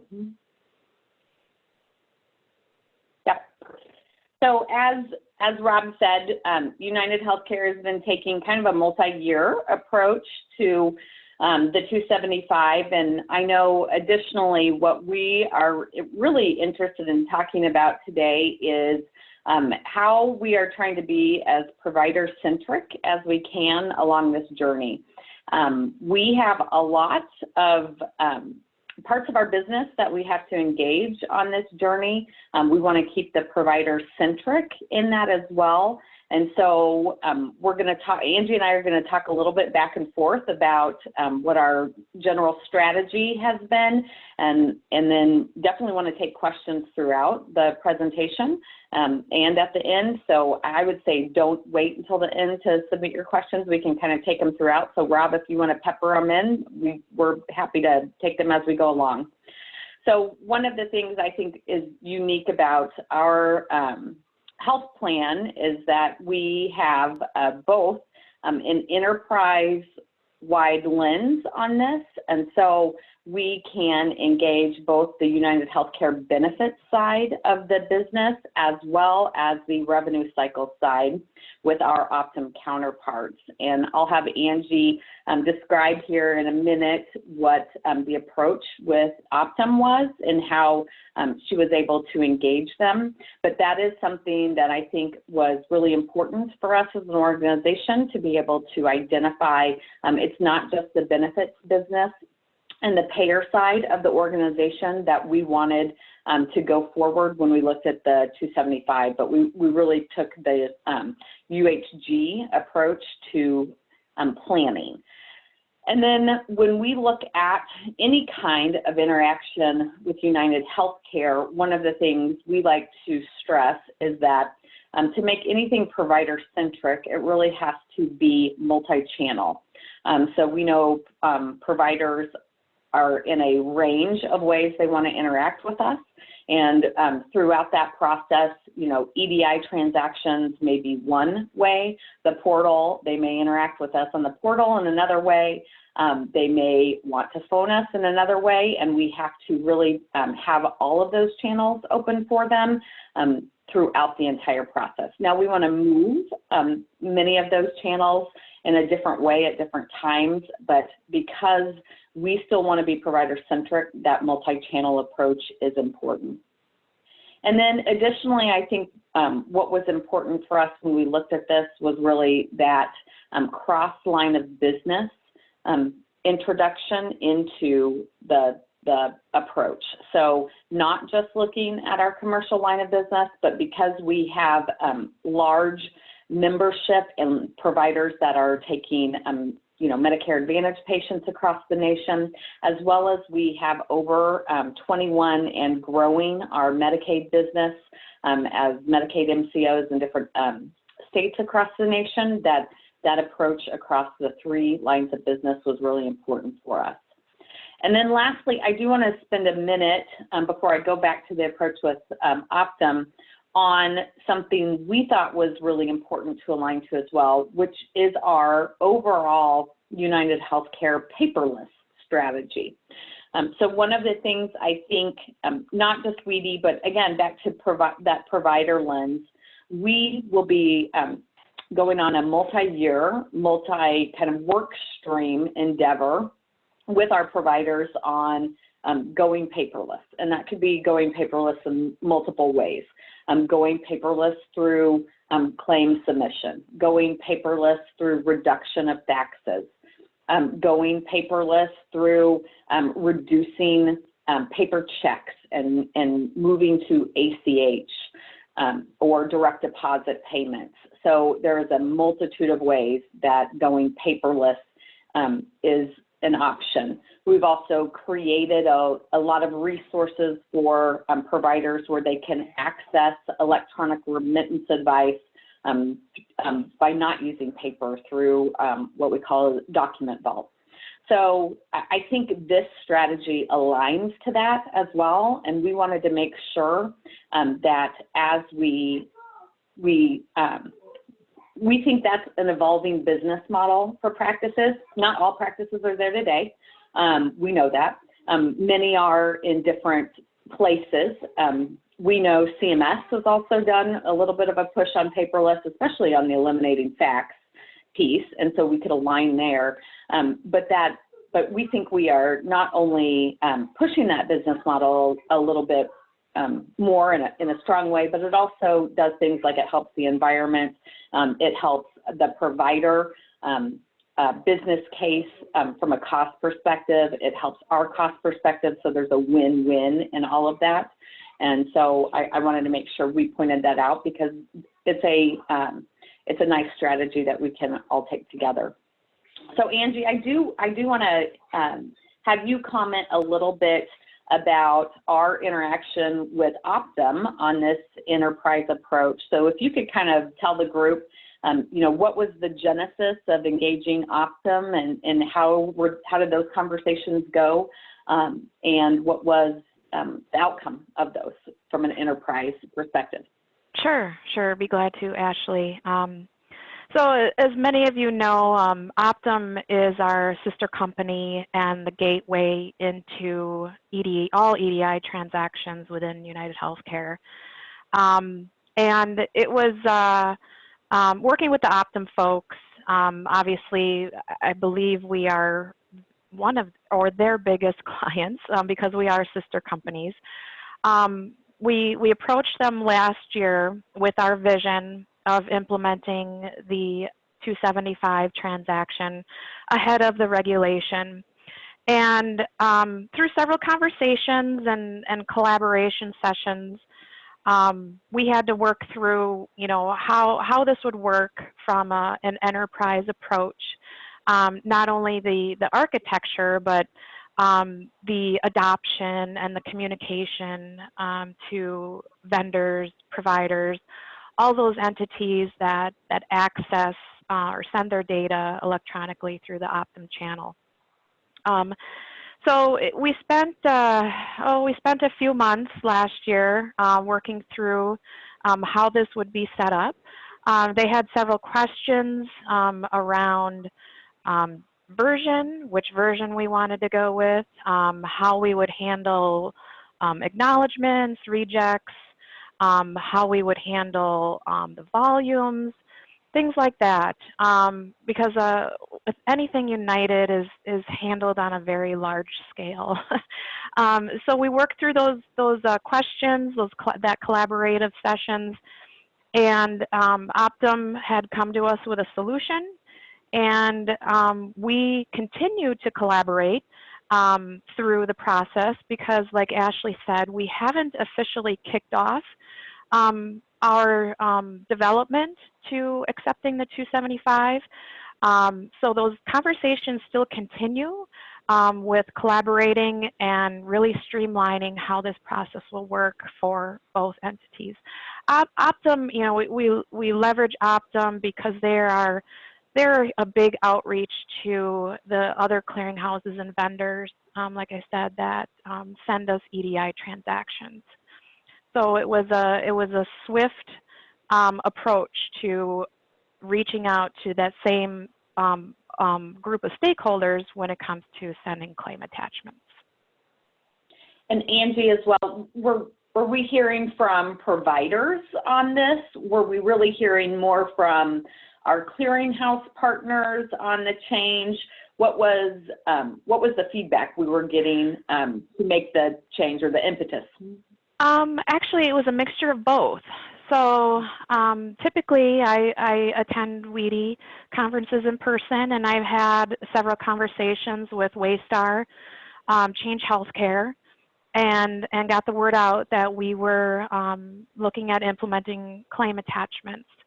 I received immediate positive response from those clearinghouses, and we also have our internal provider advocates that work with our providers every day had performed some reach out and approached us and asked if we were implementing this. And I was able to tell the advocates, yeah, great news, we are. It's just going to take some time. We are still in the planning phases in early 2020, but we do have a really good pilot list of both providers that have shown interest and clearinghouses that have shown interest. So, and we keep, I continue to have conversations with both of the large clearinghouses that I mentioned and the providers that want to be part of our initial pilot for this. So I know we're going to pilot early in 2021. So for this group, I know we chose as a priority the claims attachment first. And I think for the group, you know, was that based on data? Was that based on provider interest? Both? You know, what was our justification for going with claims first? Primarily, it was based upon provider interest and the clearinghouse interest. The prior auth, and not only an internal interest too, I wanted to say it was from our interest too.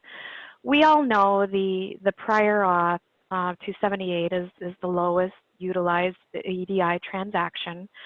And there's still a lot of work, great work, Bob and Aaron on the CAQH work group for prior auth. There's still great work that's happening that needs to continue to move forward. So someday we will be ready for the prior auth attachment, but due to just the interest from our outside partners and internally, when we look at the volume, it really came down to implementing claims attachments prior to prior auth. Got it. And then when we look at implementation, do you want to walk the group through the 3 phases of how we are approaching implementation? Sure. So a couple things. From a scope of work, we are looking at implementing the version 6020 275. And initially, based upon discussions with our interested parties, the unstructured attachment, and I know Mary Lynn has been key in helping us with some of the questions we have, so thank you, Mary Lynn, on which type of attachment. And based upon feedback, the unstructured was the #1 way or version of sending attachments in. So in these phases, I just wanted to reiterate, we don't have official timelines around them yet, but phase 1 may shortly follow, or excuse me, phase 2 may shortly follow phase 1 within just a couple months. So we have to work out those nuances yet, but the unstructured seem to be the most popular, at least from those we talked to in the industry today. I know a lot of industry partners are still working on HL7, the CDA, the fire technology. So again, we wanna ensure, you know, we get the largest interest in first, and then you know, work through any nuances or any gaps that we didn't consider and implement more. So quickly following the unsolicited 275 along with unstructured, we will look at the solicited 275. And just so folks know, today, when we penned a claim, a letter is sent out to providers notifying them of the pending claim and that it's waiting for additional documentation. So this is a huge one where it will really align with our paperless initiative. We get upwards near 10 million attachments annually. So it's the solicited portion will not only remediate the provider's headache of how they send the attachment, but also our own headache of printing paper and sending those out the door that we need additional documentation. Now we do have solutions in place such as the portal for those providers, those stakeholders that prefer to use a portal. But we do really want to grow and move towards the approach of the computer to computer language instead. So phase 2, solicited 275, will also eliminate paper, lots of paper outgoing on that phase, and continue with unstructured.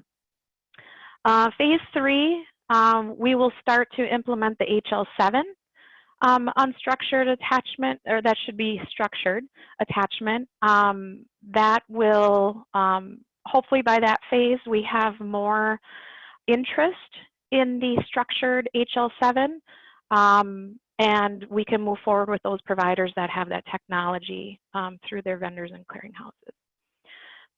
And lastly, we do plan on, because all of our current EDI companion guides do follow CAQH template, we will also be utilizing the CAQH companion guide template for any of those questions about the maximum number of pages, byte size for the attachments, which types of unstructured documents we'll accept, such as .txt, .pdf.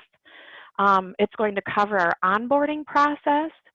So as an external entity, how do you sign up for electronic attachments? And we'll be, that will be working closely with Optum. Length of days that we will hold on to the attachment and continue to communicate updates, and how long to pen a claim when a request for additional information is sent. So all of those will be used in the companion guide, and that will also be released, like Ashley has noted, here in 2021. One of the things I know we've talked about is, again, when we're trying to be provider-centric, but also make a business case internally in the organization, and not just even in the UHC organization, but across organizations. We have looked at kind of what defines success and what are some of those metrics that define success. And again, I go back to how do we align with a paperless strategy, and are there specific areas that we're going to measure, such as reducing loss of data or anything else that we would look at out of either the pilots or the full implementation that we've already identified. Yeah, so from our perspective, the payer perspective, we are looking at a paper save as our primary ROI. As many of you know, and I believe John spoke about it in the kickoff. You know, payers want to make sure that they're building something useful so that providers and other stakeholders will use it. So first, we're going to be monitoring paper reduction. Second off is the rework. So while the review of the attachment won't change from a process perspective, the intake is changing. So rather than sending out a letter saying we need this attachment, we will be notifying it via the 277 RFAI, send us in this attachment. We'll receive it in the same methods that we receive attachments via the portal.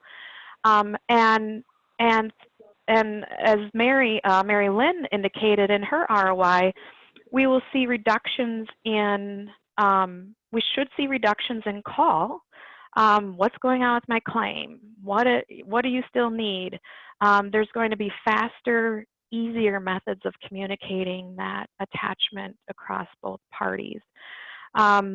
So we're going to be paying close attention to that. We'll also be looking at appeals and reconsiderations as a method of determining our success.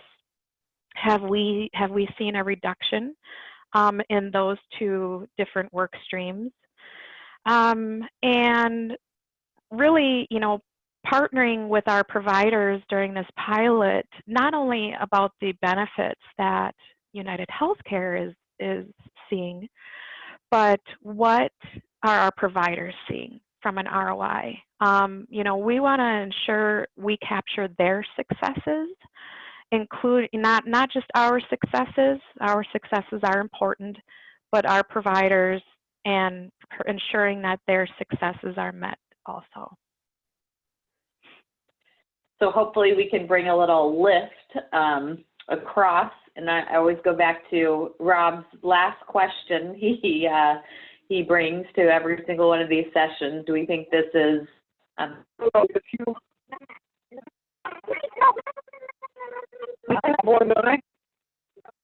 are you doing?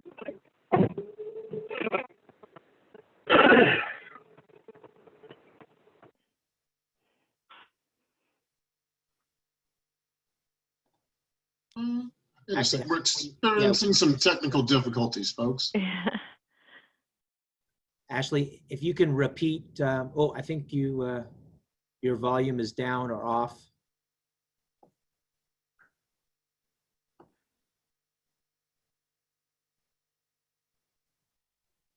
It appears Ashley's having some issues with her audio. Okay. Can you guys still hear me? Yes. Okay. Yes. Okay. I'm not sure where Ashley was going with her comment, Rob. So I don't know where she was headed there. Well, I'm guessing that she was going down the route of, do you think that this will help accelerate the government, seeing that a large commercial payer like United is moving ahead? Could this act as a catalyst, do you think, for the government to come in behind and anoint the standard for national use? You know, that would be great. And I know, you know, even with talking with some of the providers, a lot of them were still hesitant on moving forward, with this capability. When we asked for their interest, they said, "Gosh, we don't know. Is that the right version? Is that what's going to be adopted? We don't want to do rework just like anyone else doesn't want to do rework." And I certainly hope that, like you said, a large commercial payer such as us can help drive that direction, not only for our regulators, but in the industry. And kudos to everyone else who has already implemented this to push this forward. Yep, absolutely. So I have some questions. As you can imagine, one of the things that I think a lot of us are interested to hear a little bit more about is sort of this business decision process.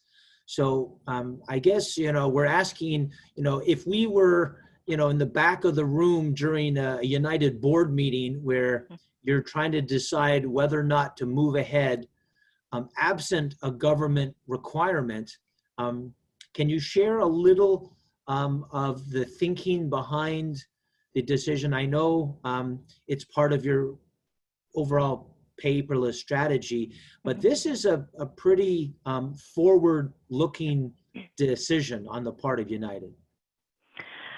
Yeah, I'm glad to share that with you because I was the one that had to move forward with the board presentation and really talk this up to the folks that decide where our money is spent annually. So, and let me first give some kudos to Sonia May, who's on the call. Also, I know she was asking questions. She is United Healthcare's product owner for the 275 attachment. And I believe it was the end of 2019, we as an organization were asked to provide an innovative challenge to our leadership. And Sonia stepped up and said, I'm gonna sell them attachments. So I said, great, that's a great approach. So she put together an innovation challenge on how we could, as a payer, not only save on paper costs, but as an organization, we talk a lot about how to please our providers, how to make them happy. What are we doing wrong? What do they want next? With such a large organization, we do have a lot of nuances and a lot of different ways we do things that are not always the easiest to providers. So how do we, as a company, to think innovative? So Sonia presented this as an innovative challenge to our leadership. Her and I spent time working through our claim volumes, attachment volumes, letters we sent out, and how this would financially benefit United Healthcare. Not only from the paperless perspective, but like I said, we're looking at the what's called first pass savings. So paying a claim on first pass. And she presented that to leaders at the end of 19. And it was an excellent presentation, and we had a lot of leadership buy-in. So they said, yes, bring this forward. Brought it forward just before the pandemic, and we had to reprioritize a few things early this year due to the pandemic.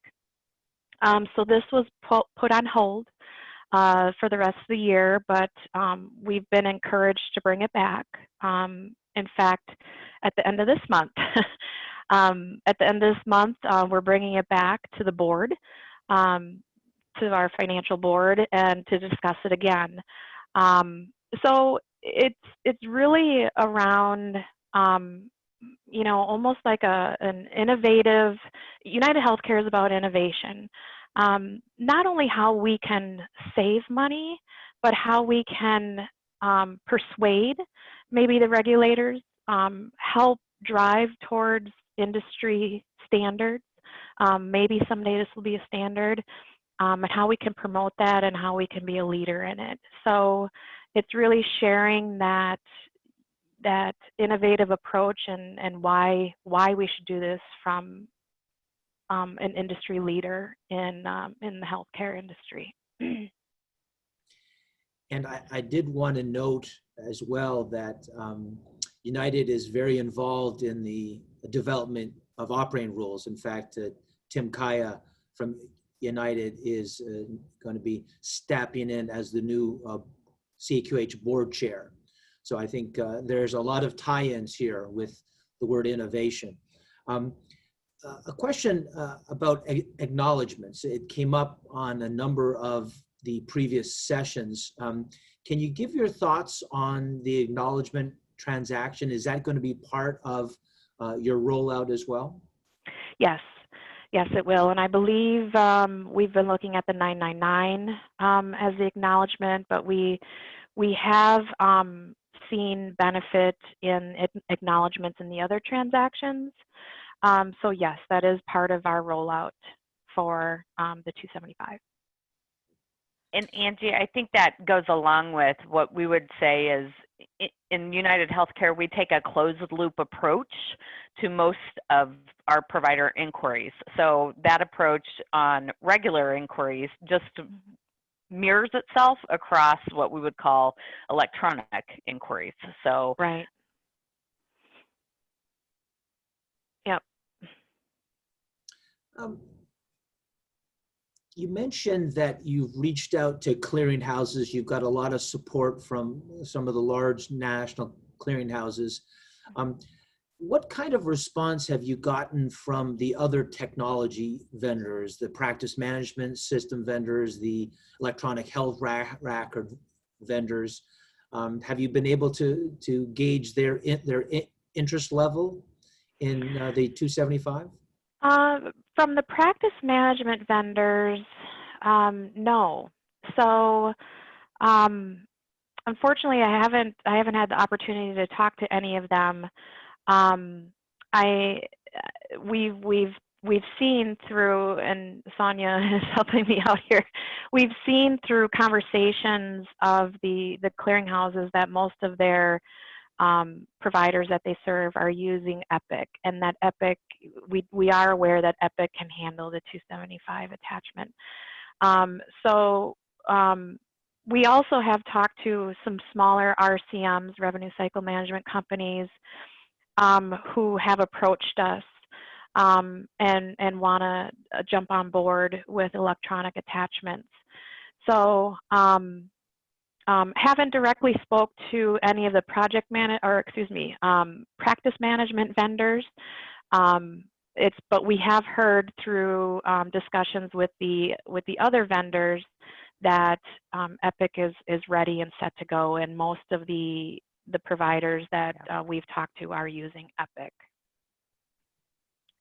Excellent. And that leads me to a question. You know, the old adage, if you build it, they will come. You're building it, and the question is, will the providers jump on board? We saw with Mary Lynn that they've got 1,300, but that only represents, you know, a fraction of their traffic. Can you describe a little bit about what your outreach strategy is going to be? Because obviously you're offering here a solution that should be a no-lose approach for the provider. They're getting it, Mm-hmm. Electronic acknowledgement. Everything is going to be speeded up in terms of claims processing and payment. How are you going to sell this to the providers? A few different approaches. So the first one, with the larger clearinghouses that have shown interest, we've asked for partnership in marketing adoption strategies for the attachment. So one, we're looking at a partnership there for adopting the attachment.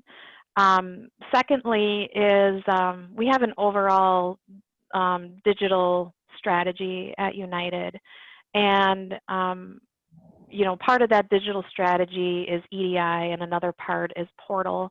Another part might be our point of care assist program or system. So it's really about partnering with all three of those digital areas of United. And we are now externalizing lots of data via APIs too. So I guess 4, EDI, API, Portal, and the point of care assist program is to really promote all those digital strategies, no matter what level of technology the provider has. We want them to have options. EDI may not work for them because they're a smaller provider. Portal may be a better solution for them. But that's also around the paperless strategy that we have, is to promoting all those digital channels and really working together from all digital strategies at United to ensuring that the message is out. We also have, I mentioned the provider advocates we have in place to implement a program where they're trying to move their providers to paperless or to more digital channels. So it's also partnering with those advocates to ensure that they're communicating this new capability to their providers. So awareness is out. We also, Angie, the other thing I'd add that has worked a lot in the past is identifying the cost benefit to practices when they use any electronic channel. So, you know, when we put it in the language of not what it does for the payer, but how the cost benefits the practice, a lot of times that's how the sell works the best for the practice. Yes, yeah, good point, Ashley. So prior to the pandemic, we used to have these provider information expos, and where I'd have a marketing lead present to providers on how to save money with EDI, whether it's the eligibility, claim status, claim, attachments will now be added to that savings, and it's really the presentation savings is really from the provider side. Providers don't care how much payer saves, so we want to ensure that that it's from their lens to show success stories and actual ROI that they can obtain. And a lot of the information we used in regard to cost saves is from CAQH index. United Healthcare is a big participant in the CAQH index, so we do leverage the CAQH index and actual saves that we have seen from other providers that we've worked with. I'll just make a comment on that because the 2019 index does identify some significant costs associated with, I'll just pick on the prior auth. But I think the latest data collection efforts on the part of the index is going to dive even deeper into the actual costs of creating the documentation necessary to support these transactions. So I think as the data starts to flow in, as it becomes public, I think it'll make even a stronger case for providers to move to these solutions. So hopefully that will happen. Yes. You did mention that obviously you're partnering with Optum. It's a sister company, but Optum works with other plans, I believe. Have you any sense if Optum is going to be assisting other plans move ahead with this type of solution? I haven't had that conversation with them yet. I know there were some recent changes at Optum in their clearinghouse function. So as they work through those changes, that's on my list to talk to them about on how they're going to approach this with other payers that they serve. So definitely. So Rob, you know, we're their largest payer though. So. yeah. Yeah. I say that as a joke. You know that. Well, since I have you here, I'm going to put you on the spot with a tough question. You know, obviously you've got these phases. You're looking at unstructured and structured, especially focused on the claim. But let's leap ahead. Obviously, a lot of us are interested in prior authorization, the use case. But you've mentioned a point of care.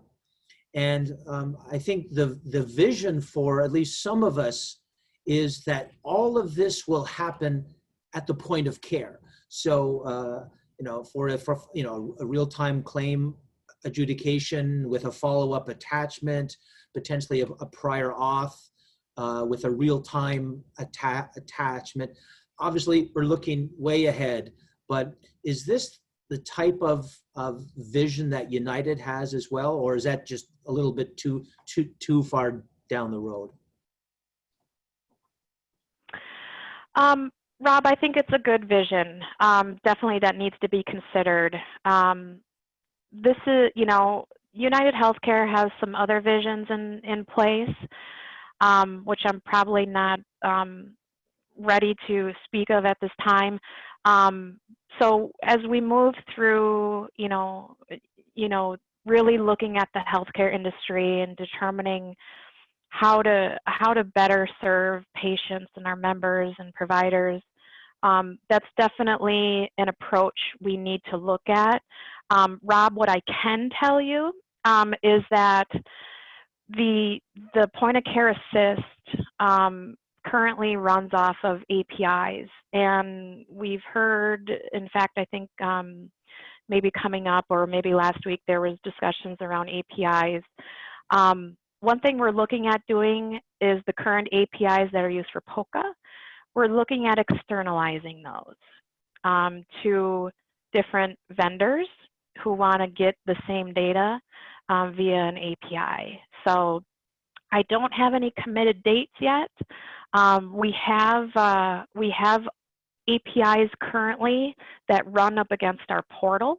And then we also have what we call our extended X12 on the claim status, where we're using the standard X12 277 to respond to claim status inquiries. When a vendor can sign up for extended data, which provides them more information in regards to the claim status. So that is available now, the extended X12, and it's using the API technology. We're looking at doing that with prior auth also in the near future. Excellent, excellent.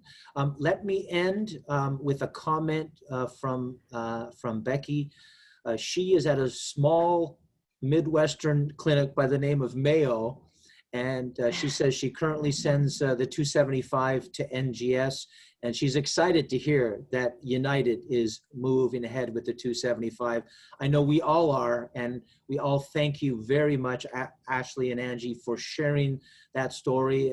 And again, I suspect we'll be inviting you back once you've had some experience using the transaction, and continued great success. Thanks so much. Yep, thank you. Thanks for having us. And with that, I am going to turn it over to my colleague, John, to introduce the next session. Thank you, Rob. I appreciate that. That was certainly a great use case or business case demonstrating, you know, where very large payers really pushing full speed ahead with attachments implementation and looking for where they can make headway going forward. For our next session, and Michael, if you can advance the slide, please. We are going to hear from some folks from DaVinci. I had alluded earlier in the day to the idea that that DaVinci was trying to support the work of going to full autonomy with leveraging the transactions. And can we see the bios there for a second, Michael? And we have two great speakers here. I think, my little cartoon about, spend the time with your patients and let the robot talk to the payer for you is really what the fundamental idea here is, that we can automate the extraction and communication of patient information between payers and providers. That we can automate the request and we can automate the response. And obviously we definitely need to take care of, release of information and permissions and privacy and security and right to know and all that stuff. But DaVinci has been working heads down, parsing all the different use cases in response to working with payers and providers together in the Fire Accelerator group. And these two folks, Tammy Banks, Nick Radoff from United, Tammy Banks from Providence, have really been promoting, pushing, working, rolling up their sleeves and trying to get the work done to kick the standards forward, get them to voting in HL7, and then work on establishing pilots to really hit, as we were talking before, not just particularly claims attachments or prior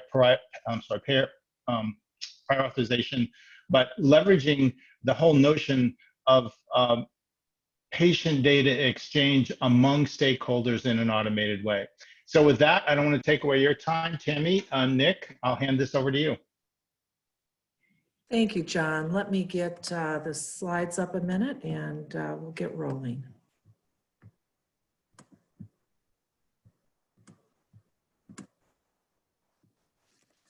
Thank you again for the opportunity to share the HL7 DaVinci project and its multi-stakeholder collaborative work, not only on attachments. Real quick, Tammy, your slides aren't up yet.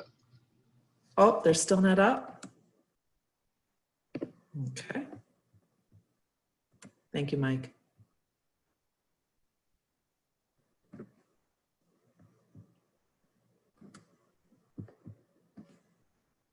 How are we doing now? Good to go. All right, let me get it in slide mode then. Apologize for that. But again, just want to thank you all for the opportunity. Because what we're going to discuss today is not only the DaVinci project, but also its multi-stakeholder collaboration work, not only on attachments, but also the related use cases as well. I'll be sharing the DaVinci evolution and where it is today. Nick will complement this overview by taking us in a detailed journey through the data exchange use cases and show where and how the X12-275 attachment standard is used within the DaVinci work on burden reduction. At the end, we'll provide resources and contact information that we encourage you to utilize to learn more or jump in and incorporate this work within your roadmaps. The DaVinci project was formed to address industry challenge, how to ensure the success of the industry's shift to value-based care payment models, as well as how to ensure timely information is exchanged, presented, and acted upon to successfully position providers and payers for success in these value-based care programs. The urgency for this work can best be exemplified by the Healthcare Payment Learning and Action Network, more commonly called HCP LAN or LAN, that shared accountability goals of a movement to 50% Medicaid, 50% commercial, 100% Medicare Advantage, and 100% traditional Medicare value-based agreements by 2025. Let me state that again, 100% of Medicare patients would either be in a Medicare value-based care, advanced payment model, or Medicare Advantage plan member. Those of you not familiar with HCP LAN, it is an active group of public and private healthcare leaders dedicated to providing thought leadership and strategic direction in this space. They provide a common framework for classifying advanced payment models, ongoing support and resources to accelerate our care system's adoption of value-based care models. At Providence St. Joseph Health, our value-based care portfolio currently includes more than 130 agreements with and between 50 to 60 payers that cover greater than 1.5 million lives. These agreements include both government, Medicare, Medicaid, and commercial payers. While our value-based care agreements are increasing by a significant portion across our lines of business, the variability and manual effort to access information across advanced payment model impose significant administrative burden and impede the scalability of these programs. If we receive needed information, oftentimes we need to dedicate staff to manually input the information from PDFs or other non-automated sources. We have found the health IT infrastructure across the industry is lagging behind in readiness to support value-based care programs. Since the core health IT systems on the payer and provider side are dedicated for fee-for-service interoperability initiatives, are really needed to address standards that are critical to meet value-based care needs for scalability. Da Vinci, from its inception, recognized the exchange of administrative and clinical data is needed to solve for the identified business cases across practice management systems, EMRs, and other provider and payer systems. As you are aware, practice management systems are built on the X12 standard foundation. EMRs are built on the HL7 standard foundation, and other systems that may hold the data vary on their standard foundations. The approach to this value-based care business needs that was offered to begin to explore was the HL7 FHIR at the time, basically with the intent to harmonize with the HIPAA standard transaction code sets, identifiers, operating rules, HS7 standard transactions, and I can go on with all the other national standards, and then integrate back in with the current state. Da Vinci Project utilizes the HL7 FHIR standard. However, FHIR itself is not enough to ensure success. There is a need to build an implementation guide or recipes, right? And Da Vinci feels strongly we also must test what we are building through built-in testing and scripts to make sure the end product APIs not only work, but meet the intended business need. Da Vinci is starting its 4th year. As this program timeline conveys, Da Vinci has been moving at a rapid but thoughtful pace. Recently, HL7 FHIR has become the named standard under the ONC interoperability rule, further validating this work.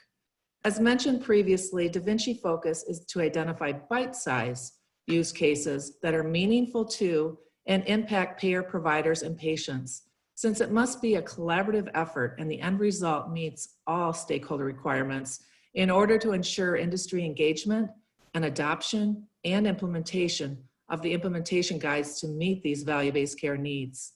And I'm not sharing anything new with any of you, since WEDI is an organization that embodies collaboration across stakeholders.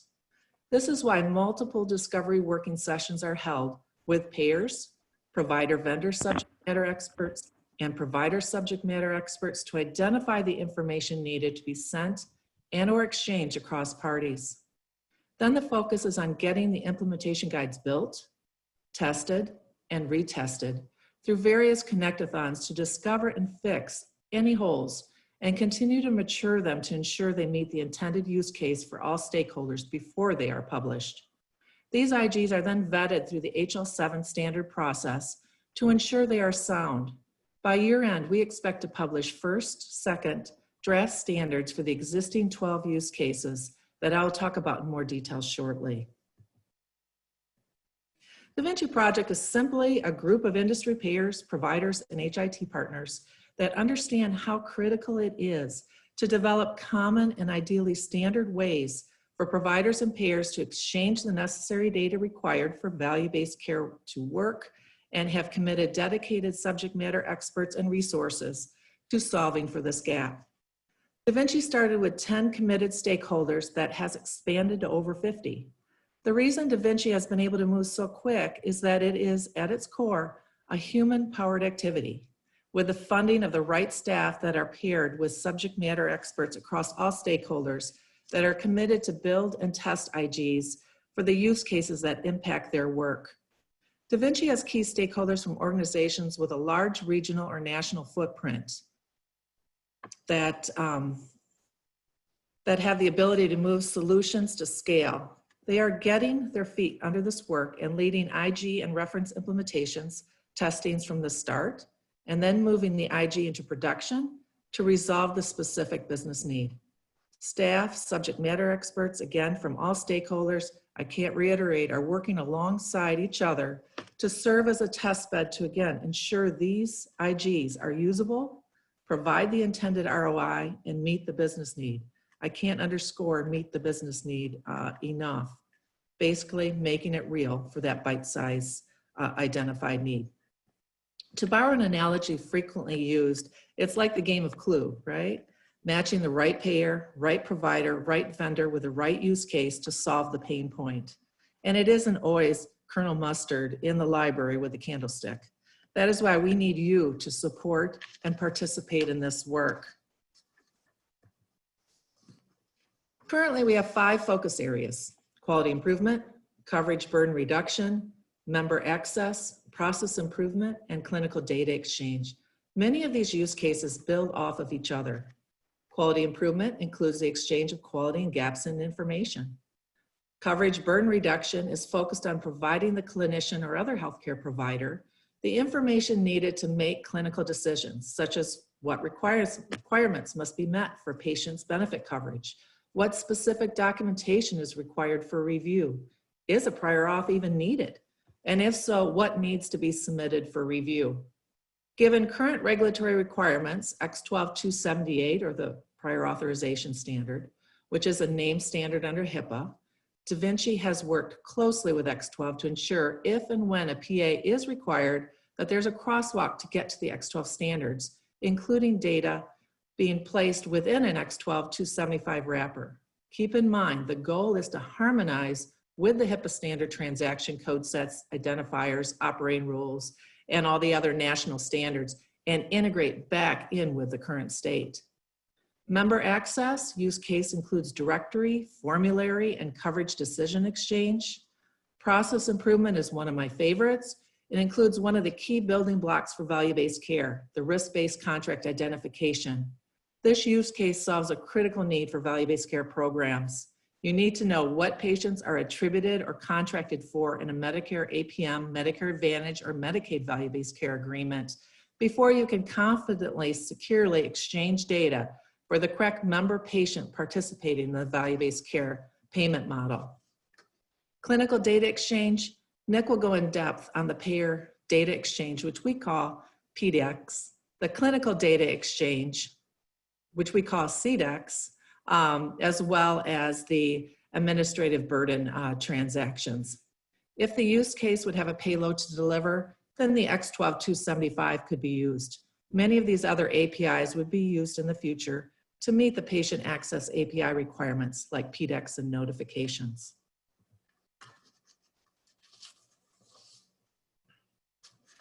Currently, we have, I'm sorry about that. This slide was created because we know not everyone speaks HL7 or understands how to know where the adoption perspectives of these different implementation guides. The dials on this slide shows the overall maturity of the implementation guide and readiness for use. The lighter blue dial use cases are expected to be published in November and December. At the top of the slide, you'll note the rubric, which shows what phase the use case is in from a build perspective, either future, build, ballot published, has it been tested in connectathons, how many are currently using it through implementations. We applied a qualitative dial setting to show the maturity and readiness of the implementation guides so you don't have to mire through HL7 materials to know the status of these IGs. Note the beige background on a few of the use cases. The color designates which use cases are aligned with specific ONC and CMS rules, which we'll discuss in more detail. A couple new cases have been introduced and are in discovery: risk adjustment for chronic illness documentation and patient cost transparency. DaVinci Project would love to hear from you about what use cases are important to you from a value-based care perspective, as well as encourage your involvement in the discovery, building of IGs, testing, retesting, to ensure it meets the intended business needs. You don't have to be a member of DaVinci to utilize this great work. However, we would love your involvement. Providence St. Joseph Health has brought forward the value-based care performance report business need to exchange timely and accurate information within the performance period and in the standardized FHIR format. The data would include information that only a payer would have, like financial targets, spend, CCFs, and quarterly quality payments to the lowest level of granularity that could be accessed via API. We need your help, payer and providers, to support and raise the priority of this use case, to bring that transparency needed about value-based care performance. It would allow a better exchange, again, of value-based care payment model summary level data on how your organization is performing in a risk-based contract. Reach out to me or anyone at DaVinci for more information and to share your interest. DaVinci demonstrations is an area where we're continuing to create demonstration points to create progress in the development and testing of the implementation guide and reference materials. DaVinci has created tons of resources, including complimentary videos, presentations, and other resources to share the value and how business cases are met. And Nick will be going through some of those. You may have visited or seen DaVinci demonstration at HIMSS over the past 2 years that showed how the code works across the care continuum to enable the story of Lara's patient experience and how the identified information was exchanged to enable this journey between and across the payer, clinicians, and other healthcare providers and their respective vendors to meet specific identified use cases. These demonstration and connect-a-thons show how the DaVinci project creates transparency and reduces burden for patients, providers, and payers across all sets of patient experience, saves money and time by minimizing the development of one-off solutions, leverages the collective expertise and efforts of industry experts and HL7 Fire, reduce the burden and waste by focusing on known high volume, manual activities that can be automated, and allows efficient, effective, real-time data exchange to effect patient outcomes and support value-based care. We included this slide for informational purposes for those of you dealing with CMS interoperability rule requirements. On the left side of the slide lists what organization and programs are subject to the requirement, and on the right side provides the HL7 Fire API requirement information. Be sure to note that the compliance date is January 1, 2021.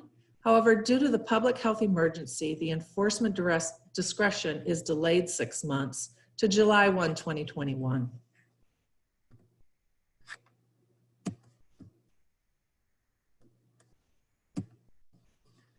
This chart maps out implementation guides options for patient-directed APIs, which include DaVinci and Karen implementation guide options that could be considered within your HL7 Fire roadmap to comply with the patient access API requirement, as well as future business needs. The goal is to reduce burden on payers, providers, vendors, and patients to meet the January 1, 2021 requirements laid out on the prior slide. While there are no specific CMS ONC requirements to use any of the HL7 IG, the Fire community is working collaboratively to ensure the specific guides meet needs of the proposed rule. These DaVinci and Fire IGs include directory, formulary, payer data exchange or PDX, blue button for payer, and pharmacy claims data and real-time benefit check for pharmacy. All guides are draft standards for trial use or moving towards a published version of the STU1. Note that the DaVinci Directory and Karen real-time benefit check for consumer-facing applications does not fall under the January 1, 2021 deadline, but support other emerging rules. So consider these DaVinci IGs, pull them up, take a look at them to meet current and future business needs while setting your HL7 Fire roadmap. Realize this is not an inclusive list for you to review. And at this time, I'd like to pass it over to Nick, who again will go in depth on the data exchange and prior authorization use cases. Again, thank you for your time. Nick? Hey, thank you, Tammy. I appreciate taking us all the way through that. So just to introduce myself again, my name is Nick Radov. I work in United Healthcare on our interoperability initiatives and also as a product manager for some of the internal products that implement those standards. And I've been involved in DaVinci project for a couple of years now. In fact, my my boss, Sagan Moodley, was one of the key driving forces behind getting DaVinci Project up and running. And not sure if you can see on the webcam here, but I'm actually wearing my official DaVinci Project golf shirt from HIMSS a couple of years ago. So let's take a little bit deeper dive into a few of the selected use cases that we think would be of particular interest to this group. And keep in mind that we've got many other use cases in flight in DaVinci Project right now, but this is just a subset of the ones that are kind of most relevant. So we'll start with what we call health record exchange, or HREX. And just to take you back in history a little bit, when we started developing some of the initial use case implementation guides like payer data exchange and clinical data exchange, PDEX and CDEX, we were finding that there turned out to be many common elements between them. So even though they were focused on different use cases, there were certain common aspects. And so instead of doing redundant work, reinventing the wheel, and creating duplication, we essentially factored out the common elements into a separate HREX implementation guide. Just to get a little bit technical on you, for those of you that are software developers, you could think of HREX as sort of an abstract class, in the same sort of way, and then we inherit from that into the more specific use cases. So in HREX, we wanted to define a consistent set of guidance across all of the applicable DaVinci implementation guides around the use of specific payloads like documents and bundles and individual resources, things like practitioner and observation and all those standard FHIR resources, as well as associated items like search parameters and conformance rules and provenance, and other relevant requirements. So this way, when we're defining other use case implementation guides, we're able to give upfront guidance to the separate teams that are working on those other guides so that they're not starting from scratch, so that they're starting from a common shared set of profiles, and they don't have to create new ones to replicate what already exists. So the goal in HREX is to identify and then document and constrain very specific patterns of data exchange between payers and providers so that those parties can really reliably exchange information for all types of patient care, including coordination of care, risk adjustment for value-based care, quality measures reporting, and others beyond those. We hope it will also help implementers reduce the amount of technical or engineering work they have to do, because again, if you build your software according to the same sort of layered model, you only have to build the HREX elements once, and then you can reuse them in multiple different scenarios. So the specific use case driven implementation guides then inherit from the HREX framework. So you can think of HREX as being the foundation, and then we build the other IGs on top of HREX as a second level. So those other guides inherit from HREX, and then we can avoid defining or redefining the same sort of interactions, profiles, constraints in multiple different places, with slight incompatible variations.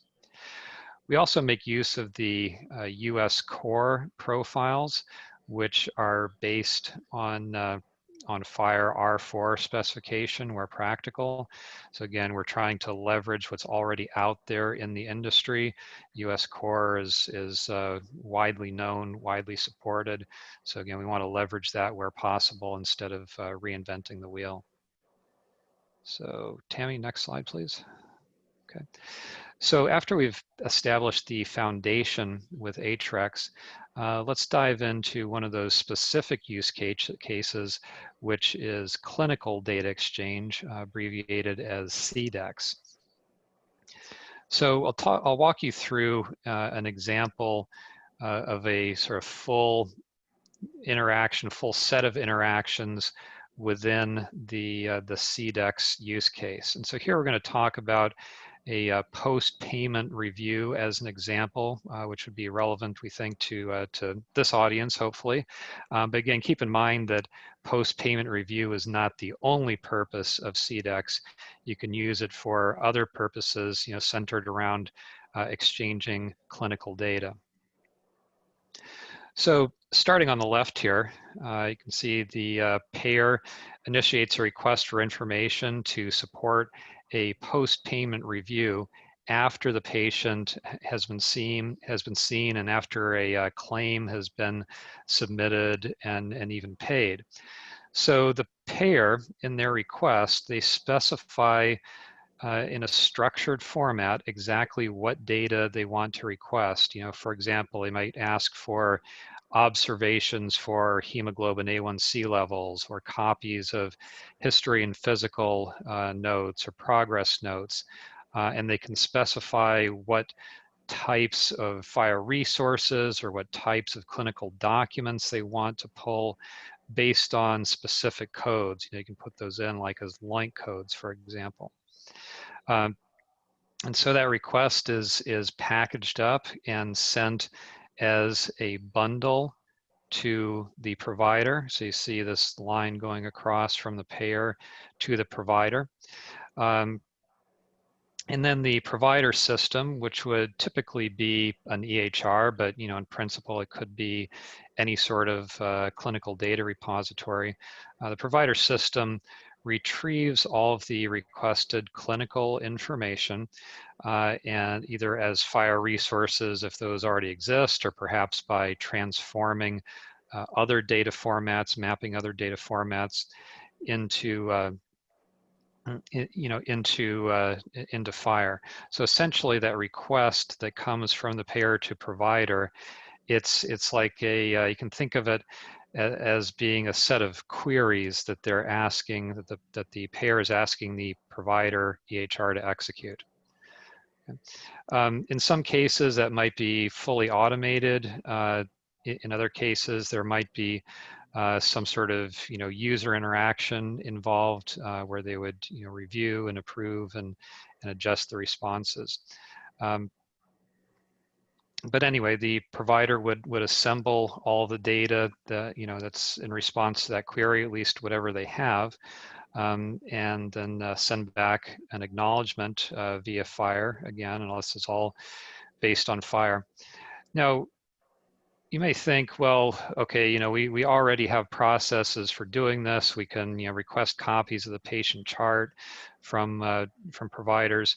But one of the key advantages we think here, using FHIR within this DaVinci implementation guide, is that it's much lighter, much more specific, much more granular. Okay, so instead of asking for the provider to generate or send a complete patient chart, which they might, in other interactions, in other scenarios, they might give you, a CCD that's 300 pages long, or the equivalent PDF or fax.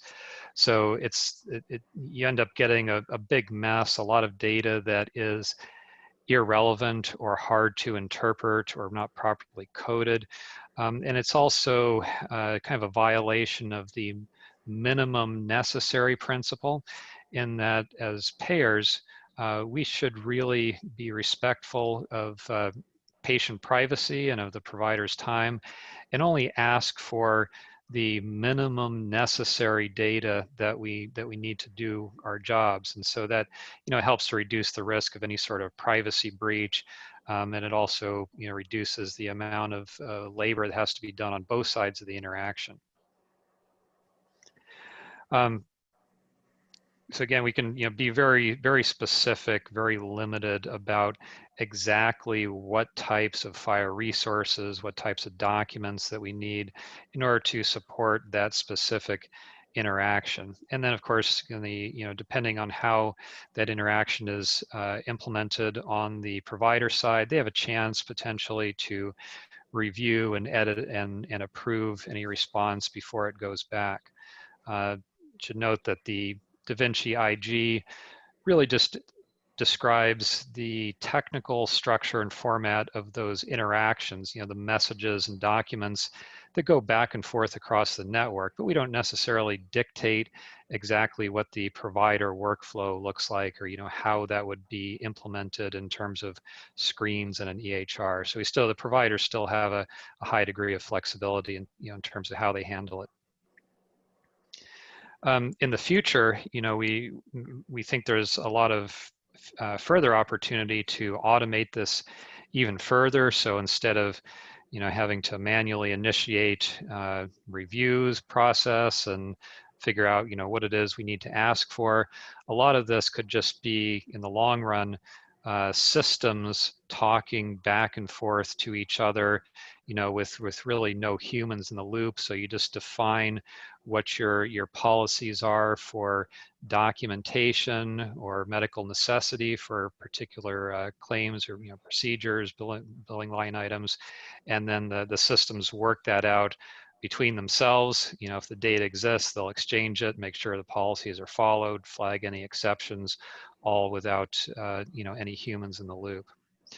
I should also note that as a payer, United Healthcare is actually leveraging CDEX, not just for this type of interaction that I've described, the review process. We're actually using CDEX as the technical basis for retrieving FHIR lab results from some of our lab partners, national labs like Quest and LabCorp and BioReference and so forth. All right, so moving on, next slide, please. So next I'd like to get into PDEX. I know we're running short on time, so I'll try to be brief here. So PDEX is somewhat similar to CDEX technically, but oriented around different use cases. So it essentially allows a payer to act as a hub for clinical data for their members, for the patients. So when patient visits a provider, that provider can send query out to the payer and pull back a sort of golden chart, a longitudinal health record for that patient. It gives them a full picture of all the patient activities, and especially even now, many of the providers within a payer's network may be in totally separate organizations that are not otherwise connected. They don't have an easy way to share data with each other. But the payer can fill in that gap by maintaining copies of all of the patient records for their members, everything that they're authorized to have, and sending those, sending that patient chart data on request to providers who are authorized members of that patient's care team. So it really helps to close the gap and ensure that providers have the data when they need it, where they need it to deliver effective, high quality patient care. Next slide, please. And then the final set of use cases I'd like to cover is in the coverage and burden reduction area. So this is actually 3 separate use cases and implementation guides, starting with coverage requirements discovery, or CRD, then documentation, templates and coverage rules, DTR, and finally prior authorization support, PAS. So this set of use cases works together as a combination to reduce the burden of for providers dealing with payers, getting information about coverage, and then getting prior authorization to perform certain treatments for patients. So to start with, they can ask, if the provider wants to deliver a certain treatment, they can use CRD right in the workflow of their EHR to reach out to the payer and ask, okay, for this patient that I have in my office, I want to deliver this treatment. Do I need to obtain prior authorization support? And you can then move on to the DTR level and ask again, if I'm going to bill or get prior authorization for that treatment, what are your coverage rules? What rules does this payer have? What documentation am I going to need to justify that treatment to satisfy, medical necessity rules or other coverage rules that payer has on that individual patient's plan? And then you can go finally all the way through and do a real prior authorization. Now we know based on HIPAA rules that prior auth does have to be run through those X12 transactions, the 278 and possibly 275 for attachments. And so I want to be very clear that we're not attempting to replace that or undo that. We're simply providing through DaVinci prior authorization support additional layers, FHIR-based layers, before and after the X12 transactions. So we make it easy for a provider system to construct a set of FHIR resources, send those through a transformation layer, and then if necessary, those get converted into the X12, 278, and 275. Then it goes on to the payer, and then the same sort of data flow on the reverse channel. Tammy, if you can move down, it'll highlight some stuff there. Page down on the slide, it'll highlight some elements there, I think. Advance, yeah, go ahead to the next. There we go. So, oh, too fast. Back one, there we go, thank you. So you can see that in the middle of that workflow, we are absolutely still compliant with the HIPAA regulations. Everything flows through X12, both outbound and inbound. We merely provide a facade on top of it that makes it easier for both the payer and provider organizations to implement, and hopefully will help to improve transparency and reduce the engineering effort for implementations. All right, next slide, please. So if this sounds interesting to you, we'd love to see more organizations and individuals get involved. There's a lot of stuff going on in DaVinci Project right now. You can see, demos, participate in panels. So we've got a full schedule of events here on this link, and hopefully everybody should be able to get a copy of these slides after the presentation. We do maintain a Confluence site with work in progress. We've got a calendar of industry events. We've got a full list of all the use cases. And again, this is all totally open industry standards. It is fully available for everybody to look at. And then we even provide reference implementations of some of the use cases as running code that you can download and use as the basis or beginning point for your own implementations. Next slide, please. We do have an event coming up later this month on October 27th. This is a public event that anybody can register for.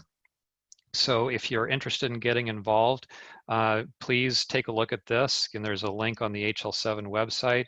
And this will be, opportunity to start participating, to learn more, to engage in some work groups, attend some additional educational sessions. Next slide. And here are links to, I think, a fairly complete list of all the implementation guides that we have in flight as of today, along with the status for each of those. And there's varying levels of maturity for each. All right, so in closing, I'd like to thank the leaders, some of the key leaders for the program who actually put the slide content together for us, including Jocelyn Keegan, who's our program manager, and Dr. Viet Nguyen, who's the technical lead for DaVinci. So with that, I believe that concludes our presentation. I don't know how we're doing on time here. We're doing very well. Thank you very much, Nick. I think that was really informative. It was great to get kind of an overview of DaVinci, what they do, what they are, for some of the folks in the audience who aren't as familiar with the work of this HL7 Accelerator project. But I think, and then Nick, you took us down to some of the real value-added activities that are going on there, and also a call to action for folks who want to get involved to help out and to look at the IGs and try to maybe pick up some of the work that's going on and advance the cause. Yeah, we really do encourage, more people to get involved. I mean, we'd love to have other payers, other providers, other, EHR, vendors or vendors in other technology areas. Don't be shy. So I do have, I'm looking to see, I haven't seen any questions come up in the chat box yet. I think people should feel free to throw some out there. One of the things, I guess, following up on the prior auth work, I know from some of the things that a lot of folks are doing, we had, there was a presentation earlier from United. I know you're here to talk about Da Vinci, but I'm wondering if, do you see in terms of the pilots and moving this stuff into production, where you see activity going on within your own organization at United or in some of the other payers that you think are really picking up the ball and running with it within Da Vinci? Yeah, you put me on the spot a little bit. So, I'm sorry, it just no, it's fine. It's fine. So I can say, we are absolutely strategically committed to these use cases and implementation guides. I don't know if I can. I don't know if we've made any public announcement about like specific timelines or schedules for support of those burden reduction use cases. But I can assure everyone that United Healthcare as a payer is strategically committed toward all those Da Vinci implementation guides. Hey, Nick, I Sure. can throw myself in front Go of ahead. that. There I you was go. going to say, I can throw myself in front of that Yeah. for you, John. So I think it's really, the analogy, the clue analogy that Tammy uses is something we talk about frequently.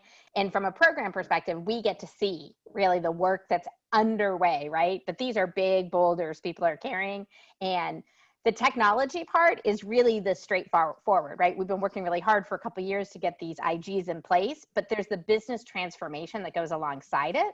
And I think that's the thing that's really exciting to see is you'll see announcements in the coming months from payers that are bringing their first implementations, but there's sort of an order of operation. Who are you working with? And then which of these IGs are you ingesting first? And we've had a couple press releases if folks do a quick Google, but what you'll see is there's sort of this like class of people coming out towards the end of this year and the beginning of next year that'll start talking publicly. But if you're really curious, the best place to really get involved and see who's actively participating is coming to the meetings, coming to the connectathons, coming to the training sessions, because that's where you're seeing us move from sort of the Nick, Tammy, John Kellys of the world on the project to their colleagues that are actually hands-on operational team members who are building this code and building these initial APIs into their infrastructure. Does that work, John? Yeah, thank you, Jocelyn. And then Nick, I'm sorry, I just one of your colleagues did a presentation earlier in attachments, and it just it seems like there's a lot of great things going on there. And I know generally speaking, you guys are full in terms of commitment. So just wondering what you might offer. We do have a question from Craig. Chris is asking. He understood that FHIR supports precision and granularity, but data structures and existing health IT solutions don't always support that same level. In terms of this being practical reality, vis-a-vis potential technology retrofits and adoption, are you looking at 3 years, 5 years, or 10? So we'll call out to the engineer in you, Nick. How's that? Sure.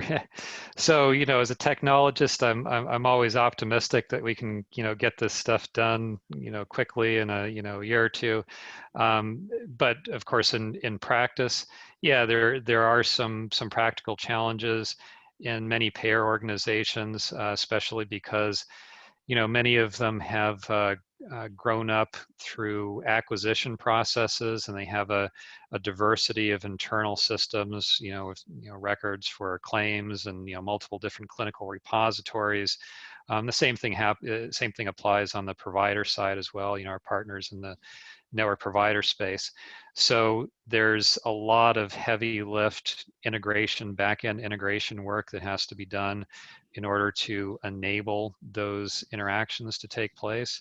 I would say, based on what I've seen though, it's not insurmountable in that, usually, most of the systems out there are fairly easy or natural ways to do data mapping. So they might have an internal data model that is not FHIR, but with a little analysis and cooperation from technologists and clinicians, you can find ways to map that data into FHIR resources in a pretty reasonable way.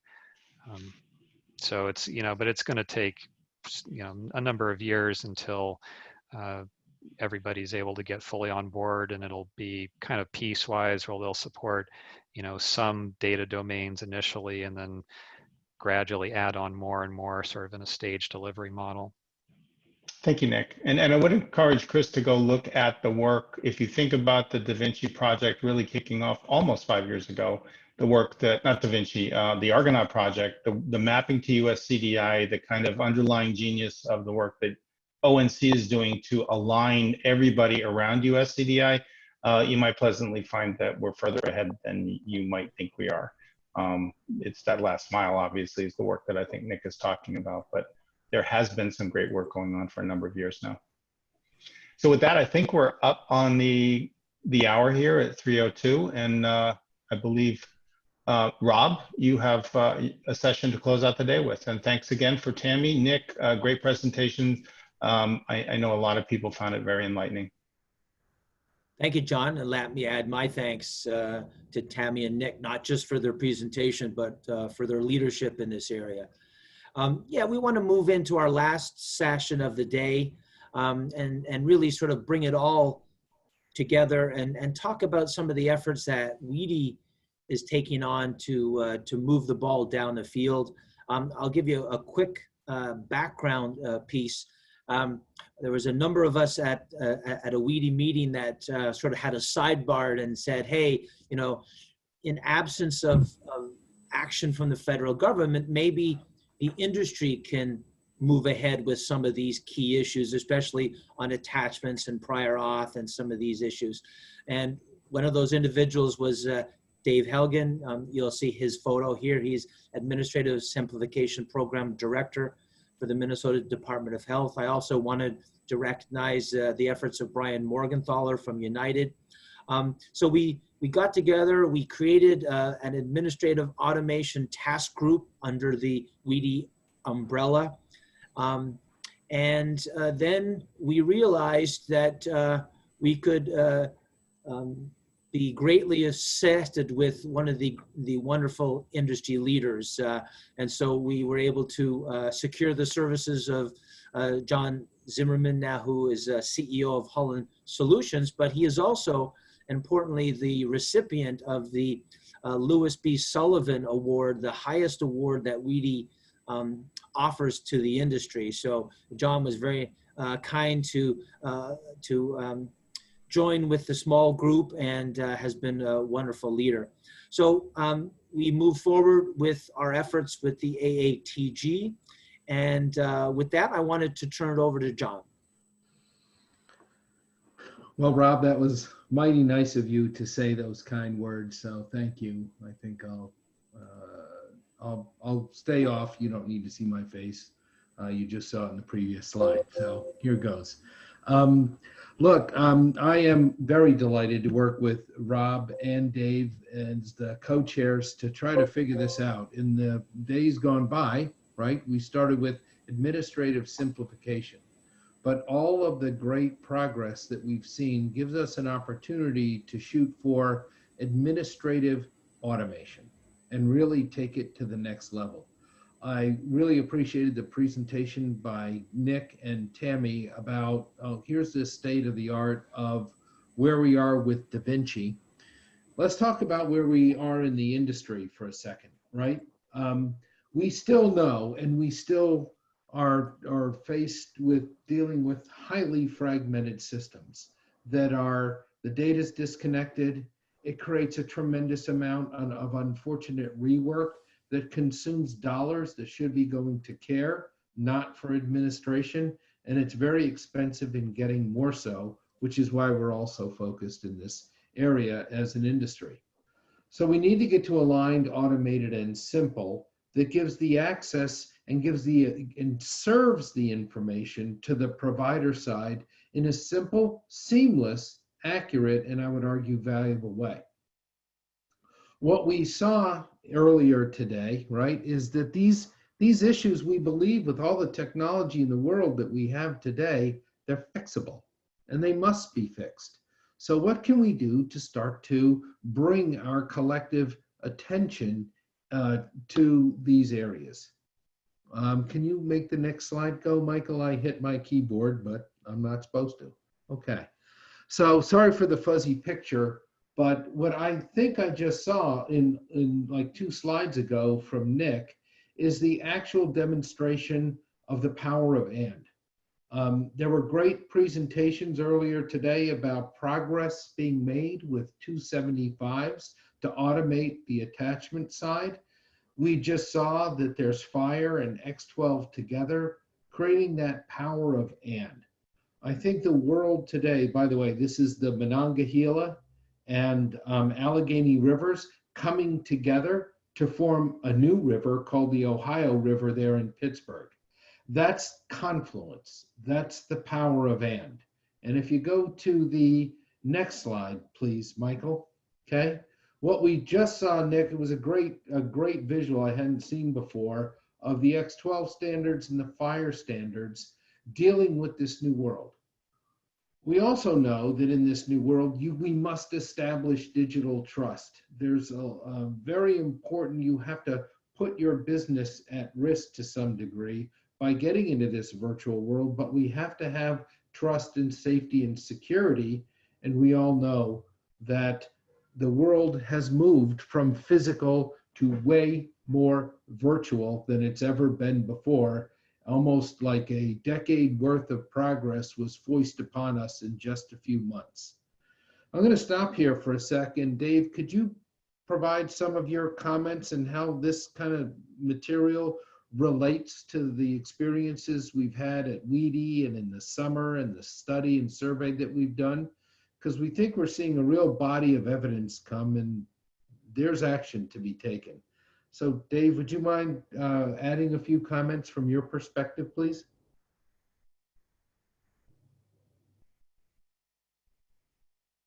And your mute button may be stubborn. Or you may have gone offline. Let me then. Sorry about that. Oh, there you are, Dave. Sorry about that. I was a little slow on the unmute button. Okay. Thanks, John. I'm going to take a little bit different tack, at least initially, and bring this to a little bit of a personal level. And I'm going to talk a little bit about how this conference, these sessions today have really, I think, kind of paralleled my own personal experience today. I got up and it was gray and it was cloudy, and here in St. Paul, we had our first snowfall of the season. And it was sort of like the start of the conference being reminded that we've had an attempt to get to standard attachments for over 20 years, but we're not there yet. Just a little bit of a reminder of where we'd like to be, but where we're not. But then at the same time that it was snowing and so forth, it really reminded you, boy, this is just the start of the season. We have a lot more snow coming. We've really got to be buttoned up. We've really got to be doing things right. And as I was realizing that and thinking that, I was seeing some neighbors going out and, you know, beginning to do some more buttoning them up and raking and doing those kind of things. Pretty soon they were spontaneously helping one another. A little bit later, a pickup truck drove up and a couple of guys with a big tarp got out. And so that was the innovation. Instead of stuffing leaves into individual bags, they were quickly assembling them on the tarp, putting them in the truck and working that way. And I'm not sure if it was those activities that brought the sun out, but the sun then came out and really, really shone a light on the progress that's been made, the way great work has already been undertaken, but the work that's still to be done. And so for me, that was kind of what being at this session today was really like, was that kind of a day for me. As John mentioned, the Administrative Automation Task Group, formed probably now about a year ago, has been meeting and continually trying to move forward. We did a survey earlier this summer industry-wide that really identified the two key issues and pain points in the industry that they're grappling with right now are attachments and prior authorization. And so what we heard today, and some of the takeaways that I was recording in my notes, especially some of the things that I'll continue to take away, were John's idea initially that the money we're spending on administrative activities, we should be spending on patient care. I think Rob offered a very, very interesting challenge and point about whether we can get adoption to drive regulation. And as the state government representative to the WEDI board, it's really an interesting issue. I'm not CMS, I'm not federal government, but from a state perspective, it's a very, very interesting and important possibility and possible route forward. Again, the idea of the guys with the pickup showing up with the tarp to quickly help take care of the problem. I don't know if they were friends or family or somebody who was hired, but having their key resource available was really important. And so I think the idea of innovation challenges, as well as pointing in the direction of resources and help and lessons learned, like we've been trying to do today, is going to be really important for next steps as well. So I don't know if that's really what you had in mind, John, but that's kind of my takeaway from today.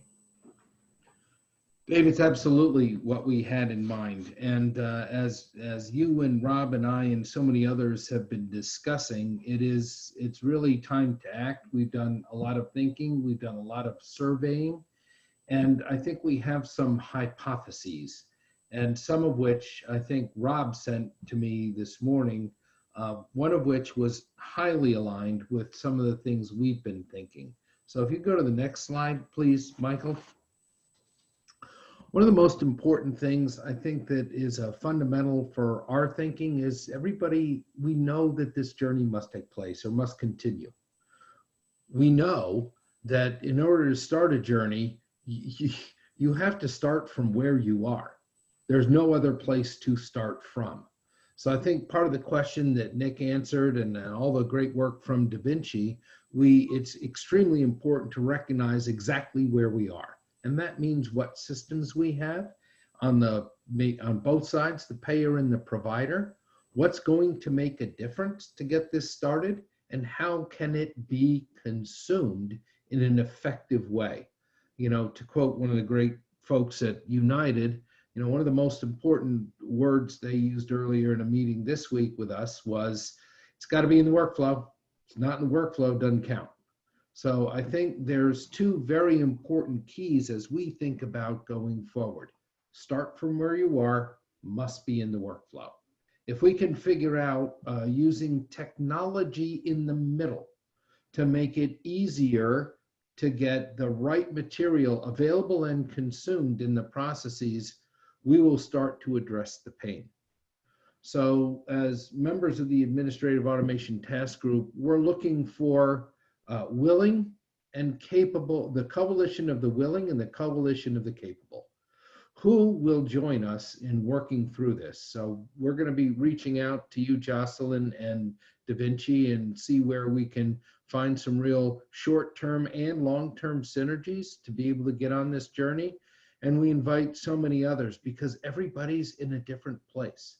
So if we can start to align on that and understand how to get it consumed, and with the key pain points that the survey pointed out to us, which is the attachments and authorizations, we think we're going to have a very useful set of next work to not only establish a roadmap, but start to prove its effectiveness.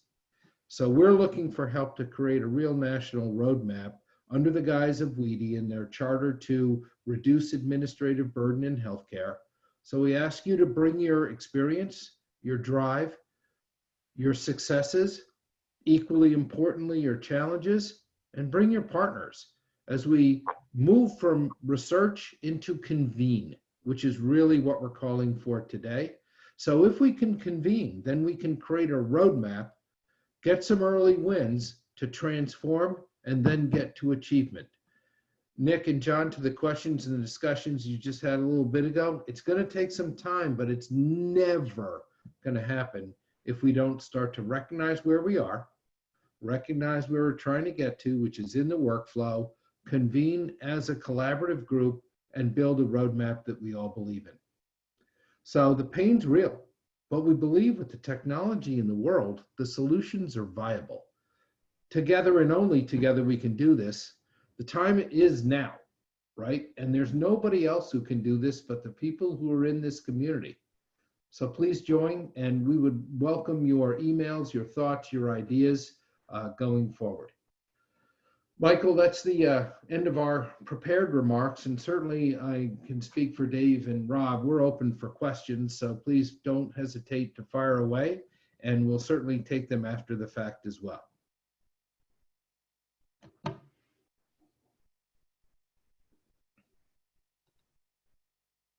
I'm trying to work my So mouse this to is see if there's an any opportunity questions out for there. folks to ask questions and raise issues that perhaps weren't addressed during the day's sessions.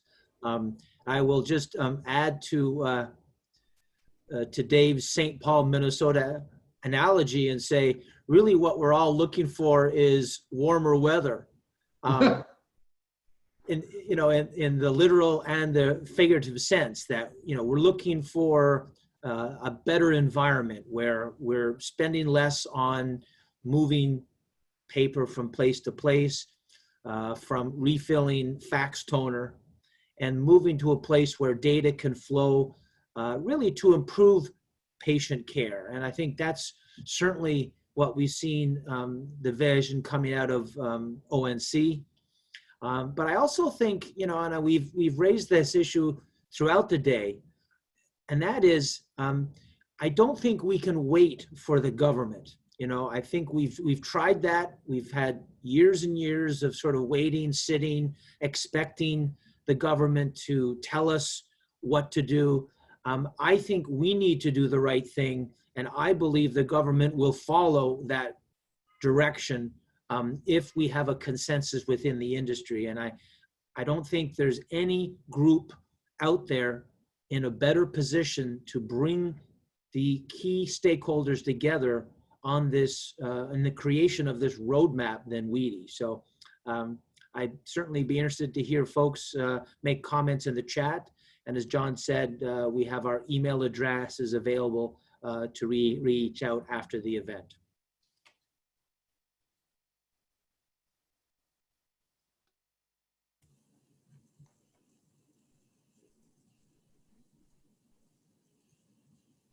Well, Michael, Rob, David, I think this is what happens at the WEDI pre-conference on a Friday afternoon, sunshine, pulling us all.